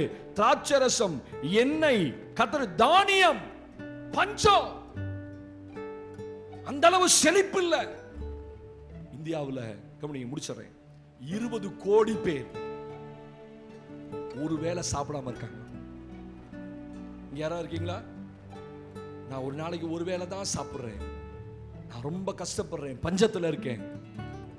ஆண்டவர் சொல்றாரு, அதை சேர்க்கும்படி உனக்கு கட்டளையிடுவேன். இதுவரைக்கும் தானியம் இல்ல, திராட்சரசம் இல்ல, எண்ணெய் இல்ல, இதெல்லாம் ஒரு ஆசீர்வாதம். இந்த மூணு தான் தேசத்துக்கு ரொம்ப தேவை. சாப்பாடு இருக்கணும். ஆகாரம் என்னும் ஆதரவு கோலை முறித்தேன். கர்த்தர் சொல்றாரு, முடிச்சிருவார். தேசத்துல பஞ்சத்தை அனுப்பிச்சிருவாரு. ஜெபிக்கல பஞ்சம் வரும். நீங்க ஜெபிக்கிறனால தான் இவ்வளவு பிரச்சனை இந்தியாவில் இருந்தும் ஆகார பஞ்சம் வரவே இல்லை. அது நம்ம தலைமுறையில நம்ம பார்க்கவே இல்லை. பார்த்துருக்கீங்களா? உங்க வயசுல ஏதாவது பஞ்சம் பார்த்தீங்களா? ஒரு காலத்தில் இந்தியாவில் பஞ்சம் வந்த போது மொரார்ஜி தேசாய் என்கிற ஒரு ஒரு பிரதமர் இருந்தார். அவர் சொன்னார், எல்லாத்தையும் பஞ்சம் பயங்கரம். அப்ப போய் ஜனங்க கேட்டாங்க, சாப்பாடு கொடுன்னு. அவர் சொன்னாரு, வயல்வெளியில எலிகளை பிடிச்சி சாப்பிடுங்கன்னாரு. எலியை பிடிச்சி சாப்பிடலாம், வேற சாப்பாடு இல்ல. ஆனா அந்த நாட்கள்ல, பார்வோனுடைய நாட்கள்லையும் பயங்கர பஞ்சம் வந்த போது யோசேப் என்கிற ஒரு மனிதன் இருந்தான். அவன் எல்லாருக்கும் பஞ்ச காலத்துல வித்தான். அந்த தேசத்துல அந்த ஆசீர்வாதம் வரணும். உலகமே பஞ்சமா இருந்தாலும் என் தேசம் ஆசீர்வாதமா இருக்கணும். அப்படியே எழுந்து நில்லுங்க பார்ப்போம். உங்க தேசம் தானியமும் திராட்சரசமும் ஹல்லேலூயா பெருகி இருக்கிற நாட்களை கர்த்தர் கொடுக்கணும். எங்க தேசத்துல பஞ்சம் வந்துடவே கூடாது. அது எங்க தலைமுறையில, எங்க பிள்ளைகளுடைய தலைமுறையும் சரி, நாங்க பஞ்சத்தை பார்க்கவே கூடாது. அப்படியே கை உயர்த்துங்க பார்ப்போம். ஸ்தோத்திரம் ஆண்டவரே, ஸ்தோத்திரம்ப்பா, ஸ்தோத்திரம் ஆண்டவரே, உமக்கு நன்றி இயேசப்பா, ஸ்தோத்திரம். கடந்த நாட்கள்ல ஒரு வீடியோ கிளிப்பிங் பார்த்துட்டு இருந்தேன். பாலஸ்தீன தேசம் எத்தனை பேத்துக்கு உங்களுக்கு தெரியும்னு தெரியல. அந்த தேசத்துல பயங்கரமான சண்டை இப்ப நடந்துகிட்டு இருக்கு. அப்போ அந்த தேசத்தில் இருக்கக்கூடிய வெள்ளைக்கார குழந்தைங்க, சின்ன சின்ன குழந்தைங்க, நம்ம ஷர்லி மாதிரி பின்னாடி இருக்கிற அந்த குழந்தை மாதிரி சின்ன சின்ன குழந்தைங்க அவங்க அம்மாட்ட வந்து சாப்பாடு கேட்குறாங்க. சாப்பாடு கேட்குறப்ப அவங்க அம்மா தட்டில் மண் இருக்குல்ல, அந்த மண்ணை தட்டில் போட்டு இதுதான் ஆகாரம் சாப்பிடு. தேசத்தில் ஒன்றுமே இல்லை. ஒரு பிஸ்கெட் பாக்கெட்டு எத்தனையோ டாலருக்கு விற்கிது. நம்ம ஊர் கணக்குப்படி பார்த்தீங்கன்னா ஒரு மேரி பிஸ்கெட், ஒரு மில்க் பாக்கெட்லாம் பார்த்தீங்கன்னா 10,000 15,000 ரூபா அந்த தேசத்தினுடைய மதிப்பு. எப்படி இருக்குங்க இல்லையா? 10 ரூபாய்க்கு விற்கிற பிஸ்கெட் பாக்கெட்டு, 1 லிட்டருக்கு விற்கிற பால் வந்து ஆயிரக்கணக்கில் லட்சக்கணக்கில். அது காசு இருக்கு, ஆனால் என்ன இல்லை, காசை கொடுக்குற அளவுக்கு ஜனங்கள்ட்ட காசு இருந்தாலும் பொருள் கிடைக்க மாட்டேங்குது. அப்போ அந்த குழந்தைங்க சொல்றாங்க, இது மண், இது எப்படி நான் திம்பேன்? அவங்க அம்மா அழுதுகிட்டே சொல்றாங்க, இனிமேட்டு இதுதான் நமக்கு ஆகாரம். நம்மளை எப்படி ஏசப்பா நல்ல சாப்பாடு இல்லை, கறி மீன் முட்டை அப்படியெல்லாம் சாப்பிடலனால அன்றன்றைக்குள்ள ஆகாரத்தை கர்த்தர் நமக்கு கொடுத்துருக்கிறார். ஆண்டவர்கிட்ட சொல்லுங்க, அப்படியே முழங்கால நின்று, ஏசப்பா எல்லாரும் தேசத்துக்காக ஸ்தோத்திர ஆண்டவரே.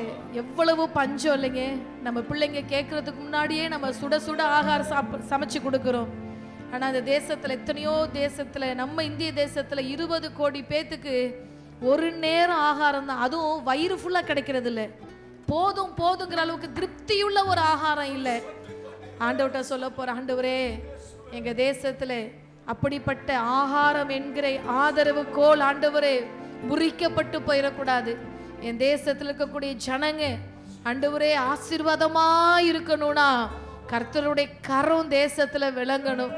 சொல்லுங்க ஆண்டவரே, ஒருவேளை சாப்பாடு நமக்கு சாப்பாடு இருக்கு, 1 மணி நேரம் கழிச்சு சாப்பிட்டா கூட நம்மளுடைய கை காலெல்லாம் நடுங்குது.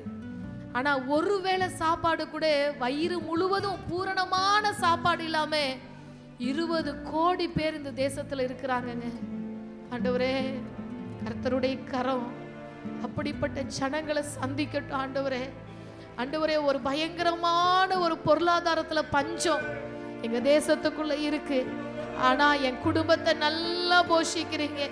நானும் என் பிள்ளைகளும் பூரணமா போதும் என்கிற அளவுக்கு 3 வேளையும் நாங்க சாப்பிட்டு இதே இந்திய தேசத்துல நாங்க சுகமா இருக்கிறோம்ப்பா. ஆனா அதுலயே ஒரு கூட்டம் இந்திய தேசத்துல இன்னொரு கூட்ட ஜனங்க ஆண்டவரே ஒருவேளை ஆகாரம் இல்லாம இருக்கிறாங்களே. சொல்லுங்க ஆண்டவரே, அப்படிப்பட்ட ஜனங்களை கர்த்தர் சந்திக்கணும். ஆண்டவரே அப்படிப்பட்ட ஒரு ஆவி, ஆண்டவரே ஒரு தரித்திரம் எங்க இந்திய தேசத்தை விட்டு விலகட்டும். ஆண்டவரே அந்த தரித்திரத்தை கொண்டு வருகிற ஆவி, குறைவை கொண்டு வருகிற ஆவி, ஆண்டவரே குழந்தைங்க போய் அம்மாட்ட ஆகாரோடு கேட்கும் பொழுது பெற்றோரால் அந்த ஒரு நேரம் ஆகாரத்தை கூட தன் குழந்தைங்களுக்கு கொடுக்க முடியாம எத்தனை குடும்பங்கள் ஆண்டவரை இரவு நேரத்துல தண்ணிய வயிற்று நிறைய குடித்துட்டு படுக்கிற எத்தனையோ குடும்பங்கள் எங்க இந்திய தேசத்துல உண்டாப்பா. ஆனா எங்களுக்கு நல்ல ஆகாரம் கொடுத்து, எங்க இந்திய தேசத்துல எங்களுக்கு நல்ல ஆவிக்குரிய ஆகாரத்தை கொடுத்து வறட்சியே காணாத ஒரு சந்ததியா எங்க சந்ததியை நீங்க வச்சிருக்கிறீங்கப்பா. ஆனா எத்தனையோ குழந்தைங்க எப்படி இருக்குங்க, குழந்தைங்க போய் அப்பாட்ட ஆகாரம் கேட்கிறப்ப வீட்டுல ஒண்ணும் இல்லடா சமைக்க, வீட்டுல ஒண்ணும் இல்ல, அந்த கஞ்சிய கூட குடிக்கிறதுக்கு அந்த கஞ்சி வீட்டுல இல்ல. எங்க இந்த தேசம், நம்ம இருக்கிற தேசத்திலேயே இப்படிப்பட்ட ஒரு நிலை இனிமேட்டு வரக்கூடாதுப்பா. சொல்லுங்க, வரக்கூடாது. உங்க ஆதரவு கோலை நீங்க முறிச்சிடாதீங்க ஆண்டவரே. ஒரு கூட்ட ஐஸ்வர்யவான்கள் நல்லா சாப்பிட்டு எவ்வளவோ ஆகாரத்தை வேஸ்ட் பண்றாங்க.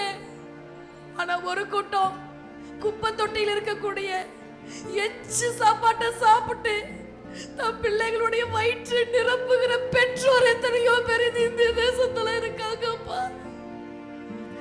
மனுஷன் வேணான்னு சொல்லி நாய் திங்கிறத தள்ளிட்டு அந்த ஒரு நேரம் சாப்பாடு என் குழந்தைக்கு கிடைக்கணும்னு சொல்லி அந்த குப்பை தொட்டியில் இருக்கக்கூடிய சாப்பாட்டை எடுத்து கொண்டு போய் தன் குழந்தைகளுடைய வயிற்று நிரப்புகிற இந்த இந்திய தேசத்தினுடைய அவலம் மாறட்டும்பா,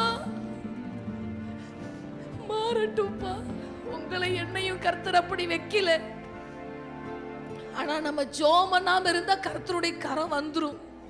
ஏன்னா ஆண்டவரே, அந்த ஒரு நிலைமை இந்திய தேசத்துல சொல்லுங்க மாறணும்பா, மாறட்டும். திருப்தியான ஒரு ஆகாரம் உண்டாகட்டும், திருப்தியான ஒரு செழிப்பு, நிரந்தரமான ஒரு செழிப்பு. ஆரம்பத்துல ஆதியில எங்க இந்திய தேசம் எப்படி செழிப்புள்ள தேசம்னு ஆங்கிலேயர்கள் கண்டு எங்க தேசத்தை அடிமைப்படுத்தினாங்களோ, அப்படிப்பட்ட ஆதியில இருந்த அந்த செழிப்பு மறுபடியும் எங்க இந்திய தேசத்துக்குள்ள வரட்டும்னு சொல்லி வாய் திறந்து ஸ்தோத்திரம் பண்ணுவோம். ஸ்தோத்திரம், ஸ்தோத்திரம், ஸ்தோத்திரம், ஸ்தோத்திரம். உட்காருவோம். கடைசியா ஒரே ஒரு வார்த்தை வாசித்து நாம் கடந்து போக போகிறோம். ஆபகுக் 2ஆம் அதிகாரம் 14ஆம் வசனத்தை வாசிங்கம்மா. சமுத்திரம் ஜலத்தினால் நிறைந்திருக்கிறது போல பூமி கர்த்தருடைய மகிமையை அறிகிற அறிவினால் நிறைந்திருக்கும். பூமி தேசம், ஆண்டவருடைய வேதம் சொல்லுது, சமுத்திரம் ஜலத்தினால் நிறைந்திருக்கிறது போல் இந்த பூமி. ஆமென். பைபிள்ல இந்த பூமின்னு சொல்றதும் நம்முடைய தேசத்தை குறிக்கும். ஆமென். நீங்க யோசேப்பின் நாட்கள்ல அந்த பூமி தாங்கக்கூடாது இருந்தது. ஆபிரகாமின் நாட்கள்ல அந்த பூமி தாங்கக்கூடாது இருந்ததுன்னா அந்த ஊரு, அந்த தேசம். அப்ப பைபிள் சொல்லுது சமுத்திரம் ஜலத்தினால் நிறைந்திருக்கிறது போல். ஆமென். ஒரு நாள் கொஞ்சம் பசி லேட்டான பரவாயில்ல, ஒரே ஒரு நாள் தானே. மற்ற வெள்ளிக்கிழமையில கரெக்டா 12:40 12 முடிச்சிருவேன். இன்னைக்கு கர்த்தருடைய வார்த்தை நம்ம கடைசியா பார்க்கிறோம். ஆமென். ஆமா, பூமி சமுத்திரம் ஜலத்தினால் நிறைந்திருக்கிறது. அதுல ஒரு நாளும் ஜலம் குறையறதே கிடையாது. ஸ்தோத்திரம். இப்ப சமுத்திரத்துடைய ஜலம் அதிகமாகுதான், சமுத்திரத்துடைய அந்த தண்ணி அளவு அதிகமாகுதான். ஏன்னா அண்டார்டிகால இருக்கிற அந்த பனிப்பாறைகள் எல்லாம் பாலமா உடைஞ்சு கடல்ல கலந்துகிட்டு இருக்கு. பூமி சூடாகிறதுனால இந்த பூமி சூடாகாம மனுஷர்கள் சாகாம பாதுகாக்கிறது எதுனா அண்டார்டிகாவில் இருக்கிற அந்த பனிப்பாறைகள். உலகம் தோன்றினது முதற்கொண்டு அந்த பனிப்பாறைகள் உருகவே இல்லை. இப்ப சமீபமா 20 வருடங்களா பனிப்பாறைகள் பாலமா உருகி கடல்ல கலந்துகிட்டே இருக்கு. அப்ப என்ன ஆகும்? ஹீட் அதிகமாகும். அப்ப அதனால என்ன ஆகுது? சமுத்திரத்தினுடைய ஜலம் அதிகமாகுது, தண்ணி அதிகமாகுது. தண்ணி அதிகமான என்ன ஆகும்? அந்த கரையை விட்டு தண்ணி வெளியே வரும். தண்ணி வெளியே வந்தா என்ன ஆகும்? சொல்லவே வேண்டாம், அழிவு வரும். சமுத்திரம் தன் எல்லையை கடக்காதபடி தேவன் அதுக்கு ஒரு எல்லையை வச்சிருக்க. உலக தோற்றம் முதற்கொண்டு இத்தனை வரைக்கும் சமுத்திரம் ஜலம் வந்து வெளியே வரவே இல்லை. அல பயங்கரமா அடிக்கும். ஆனா அது வரைக்கும் தான், கரை வரைக்கும் தான் வரும். அப்ப பைபிள் சொல்லுது அந்த சமுத்திரம் ஜலத்தினால் நிறைந்திருக்கிறது போல் இந்த பூமி, இந்த தேசம், இந்திய தேசம் கர்த்தருடைய மகிமையை அறிகிற அறிவினால் நிறைந்திருக்கும். ஜனங்களுக்கு தேவனை குறித்து அறிவு வரும். இந்த தேசத்தில் தேவன் யார், உண்மையுள்ள தெய்வம் யார், ஒரு தேடுகிற இருதயம் வரணும். ஆமென். அறிவு வரணும். கரங்களை குறித்து அறிவு இருக்குது, ஆனா தேவனை குறித்து அறிவு இல்லை. அப்படி எழுந்து நில்லுங்க. பைபிள்லாம் கீழே வச்சுட்டு கடைசி அந்த தேசம் கனவு தேசம், நான் அறிந்த இயேசுவை சொல்லுங்க. ஜெபம் பண்ணுங்க, வாயை திறந்து ஒரே ஒரு வார்த்தை முடிக்க போறோம். நான் அறிந்த இயேசுவை, எனக்கு வெளிப்பட்ட இயேசு, என்னை தேடி வந்த இயேசு. ஜெபம் பண்ணி முடிச்சிடலாமா? என்னை தேடி வந்த ஆண்டவர், வலது கையை உயர்த்துங்க. என்னை தேடி வந்த இயேசு, நான் அறிந்திருக்கிற இயேசுவை இந்த தேசம் அறியணும். சொல்லுங்க, இந்த தேசம் அறியணும், இந்த தேசம் அறியணும்பா. ஜோமனுங்க அவர் முகத்தை பார்த்து இந்த தேசம் அறியணும்பா. வலது கைக்கு இடது கைக்கு வித்தியாசம் தெரியாத 1,20,000 பேர் இருந்த நினிவேக்காக கர்த்தர் மனம் பரிதபித்தது. இந்த தேசத்துல 145 கோடி ஜனங்கள் இருக்கிறார்கள். 2 கையும் ஒரே ஒரு நிமிஷம் உயர்த்தி நீங்க வந்துட்டீங்க. நீங்க ஜெபம் பண்றதுக்கு ஜெபம் பண்ணுங்க பாப்போம். சொல்லுங்க, அப்பா அப்பா, இந்த தேசத்துல இருக்க ஜனங்கள் மனம் திரும்பணும், உங்களை குறித்த அறிவு வரணும், விக்கிரங்களை குறித்த அறிவு வரணும், எது தெய்வம்ன்ற அறிவு வரணும். பரத்தை நோக்கி கை உயர்த்தி ஜெபம் பண்றோம். சமுத்திரம் ஜலத்தினால் நிறைந்திருக்கிறது போல் சொல்லுங்க, சமுத்திரம் ஜலத்தினால நிறைந்திருக்கிறது போல இந்த பூமி எங்க தேசம் கர்த்தரை அறிகிற அறிவினால் நிரப்பப்படட்டும். கைதட்டி பரலோகத்தின் தேவனை மகிமைப்படுத்தி, தகப்பனே இந்த தேசம் உம்மை அறிகிற அறிவினால் நிரப்பப்படட்டும். வாலிபர்கள் அறிந்து கொள்ளட்டும், வயோதிபர்கள் அறிந்து கொள்ளட்டும், இந்த தேசத்தின் மந்திரவாதிகள் அறிந்து கொள்ளட்டும், அரசியல் தலைவர்கள் அறிந்து கொள்ளட்டும். ஆண்டவர், இந்த தேசத்துக்கு விஞ்ஞானிகள் அறிந்து கொள்ளட்டும், பேதைகள் அறிந்து கொள்ளட்டும், ஜனக்கூட்டம் அறிந்து கொள்ளட்டும், ஜாதிகள் அறிந்து கொள்ளட்டும், கிராமங்கள் பட்டணங்கள் இயேசுவே தெய்வம் என்பதை எங்க கனவு தேசம் இந்தியா அறிந்து கொள்ளட்டும். ஆண்டவரே, அறிந்து கொள்ளட்டும். ஆண்டவர், அறிந்து கொள்ளட்டும். உடைய பிரசன்னத்தில் இந்த நாள் எங்களை தாழ்த்து, எங்க தேசம் அறியட்டும். ஆண்டவரே, எங்க தேசம் அறிந்து கொள்ளட்டும். ஒரு நிமிஷம் மௌனமா நின்று ஆண்டவர் முகத்தை பாருங்க, தலைகளை உயர்த்தி, அப்பா இவ்வளோ நேரம் என் தேசத்துக்காக ஜெபித்தேன். என் கனவு தேசம் இந்தியா. நான் பிறந்ததுனால ஜெபிக்கல, நான் இங்க பிறப்பதானும் எனக்கு தெரியாது. ஆனா நான் இந்த தேசத்துல தான் பிறக்கணும், இந்த தேசத்துல அவரை பத்தி சொல்லணும்ன்ற ஒரு நல்ல சந்தர்ப்பத்தை நல்ல தெய்வம் கொடுத்தார். நான் ரொம்ப சந்தோஷப்படுறேன் இந்த தேசத்துல பிறந்ததுக்காக. தெய்வ பக்தி நிறைந்த தேசம், அநேக தெய்வங்கள், உலகத்துல இல்லாத எத்தனையோ தெய்வங்கள், 33 கோடி தெய்வங்கள் இந்த தேசத்துல. ஆனா இதன் மத்தியில நான் அறிந்திருக்கிற இயேசுவை, ஆண்டவர் முகத்தை பார்த்து சொல்லுங்க, நான் அறிந்திருக்கிற இயேசுவை என் பக்கத்துல தெருவில் இருக்கவங்க அறியணும். ஜோமணி முடிச்சிடலாமா? என் தெருவில் இருக்க ஜனங்க அறியணும், என் பக்கத்து வீட்டில் இருக்க ஜனங்க அறியணும், என் எழுத்த வீட்டில் இருக்க ஜனங்க அறியணும், என் சொந்த பந்தங்கள் அறியணும், என் உறவுக்காரர்கள் அறியணும், இந்த ஆண்டவரை ஈரோடு பட்டணம் அறியணும், இந்த தமிழ்நாடு அறியணும், இந்த இந்தியா அறியணும் அப்படின்னு நாங்க ஜெபம் பண்றோம்.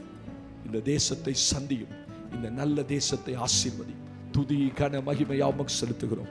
மீட்பராக இயேசுவின் நாமத்தை ஜெபிக்கிறோம். ஜெபம் கேளும் ஜீவனுள்ள நல்ல பிதாவே, ஆமீன். சேர்ந்து சொல்லுவோம், என் ஆத்துமாவே கர்த்தரை ஸ்தோத்திரி, என் முழு உள்ளமே அவருடைய பரிசுத்த நாமத்தை ஸ்தோத்திரி, என் ஆத்துமாவே கர்த்தரை ஸ்தோத்திரி, அவர் செய்த சகல உபகாரங்களையும் மறவாதே. நம்முடைய கர்த்தராய் இருக்கிற இயேசு கிறிஸ்துவின் கிருபையும் பிதாவாகிய தேவனுடைய அன்பும் பரிசுத்த ஆவியினுடைய அன்பின் ஐக்கியமும் சமாதானமும் கர்த்தருடைய வருகை மட்டும் இன்றைக்கும் என்றைக்கும் சதா காலங்களிலும் நம் அனைவரோடும் நம் தேசத்தோடும் இன்றைக்கு என்றைக்கும் இருப்பதாக. ஆமென். அல்லேலூயா, அல்லேலூயா, அல்லேலூயா. God bless you. கர்த்தர் உங்களை ஆசீர்வதிப்பார். ஒருத்தர் வாழ்த்துங்கள். ஆண்டவர் நாமம்